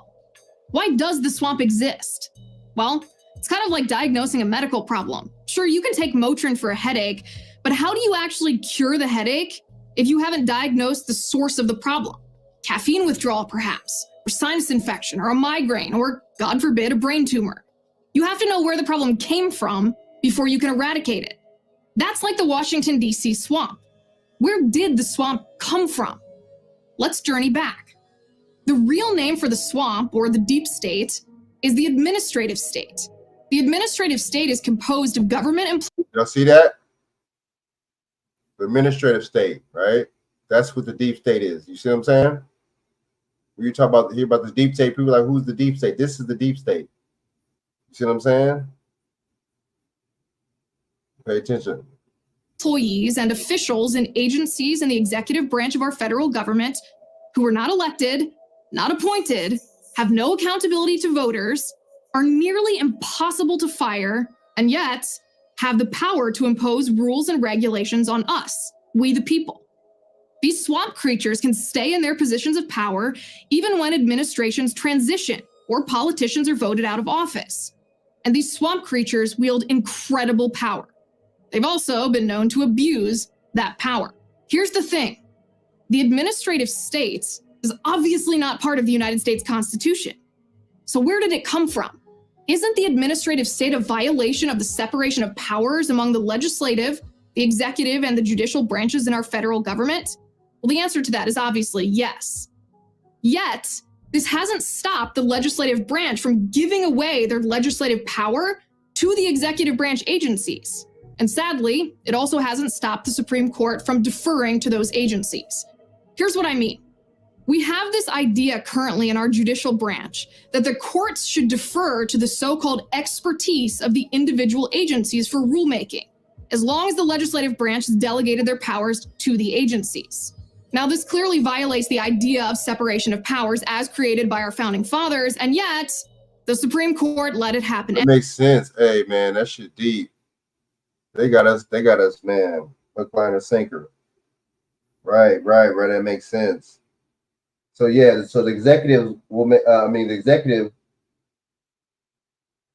will leave it to the administrative, but then you know what I'm saying? The administratives, the administratives will get their what's names through they'll get their lobbyists and they'll get their special interests or whatever, and they'll give them kickbacks. But then too, if anything ever gets investigated or whatever, the judges will go back and say, well, they'll basically have them investigate themselves, or they'll have them basically clean up. You know what I'm saying? Do damage control for themselves. That shit is crazy, man. That's a good breakdown right there. Anyway, by the way, you can read John Locke's theory on government, on which our founding principles were based, to understand the separation of powers was critical to preventing the government from arbitrarily ruling. Separation of powers. Interesting.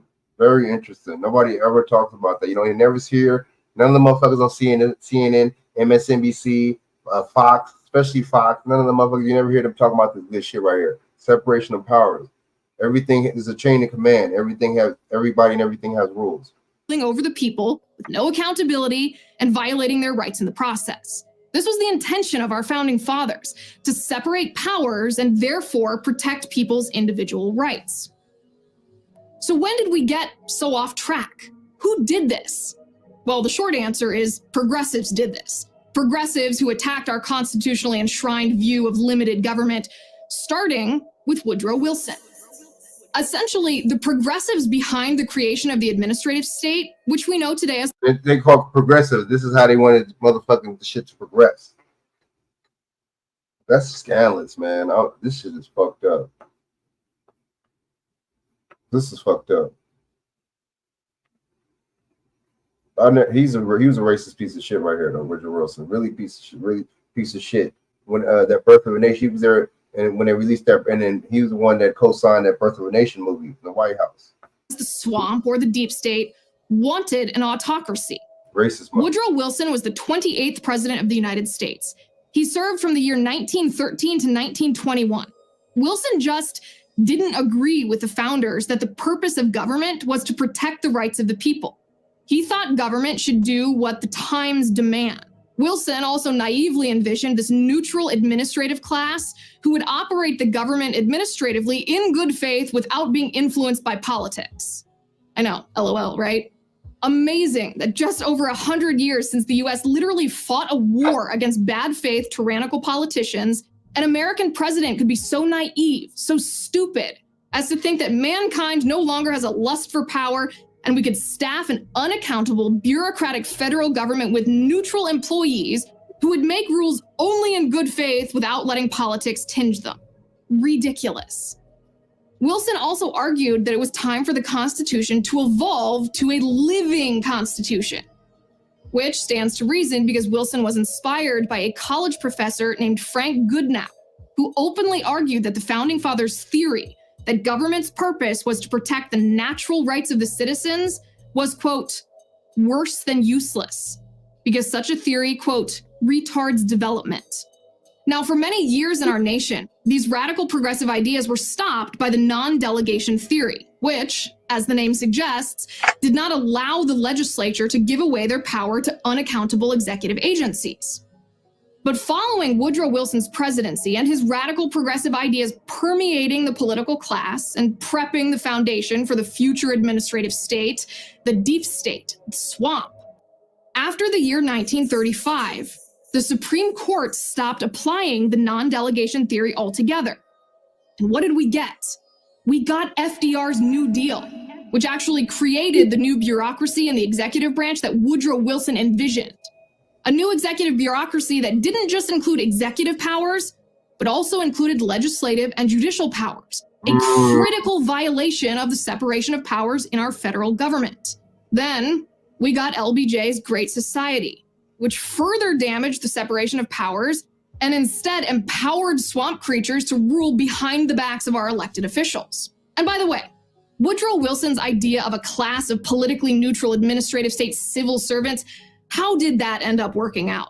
Well, according to FEC records as reported by The Hill, 95% of political donations during the 2016 election from federal government employees went to Hillary Clinton, 95%. So much for politically neutral, unencumbered by partisan political agendas. So as you can see, what used to be a relatively straightforward federal government structure, the legislative branch made the laws, the executive branch enforced the laws, and the judicial branch ensured that the laws didn't violate the Constitution, this was turned on its head. And now, it's not just a matter of 1 or 2 or 3 or even a dozen corrupt deep state operatives violating our rights. It's a structural problem at the highest levels of our federal government, a fundamental violation of the separation of powers as dictated by our Constitution. So you can also see then why simply firing individual swamp creatures is a lot like playing whack-a-mole. If you fire one, another one is just going to pop up in the same place unless we fix the fundamental problem. And one president cannot fix this problem alone.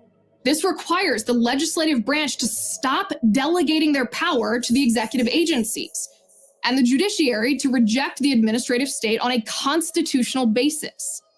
The problem is, Congress members, including many Republicans, not just Democrats, don't want to drain the swamp.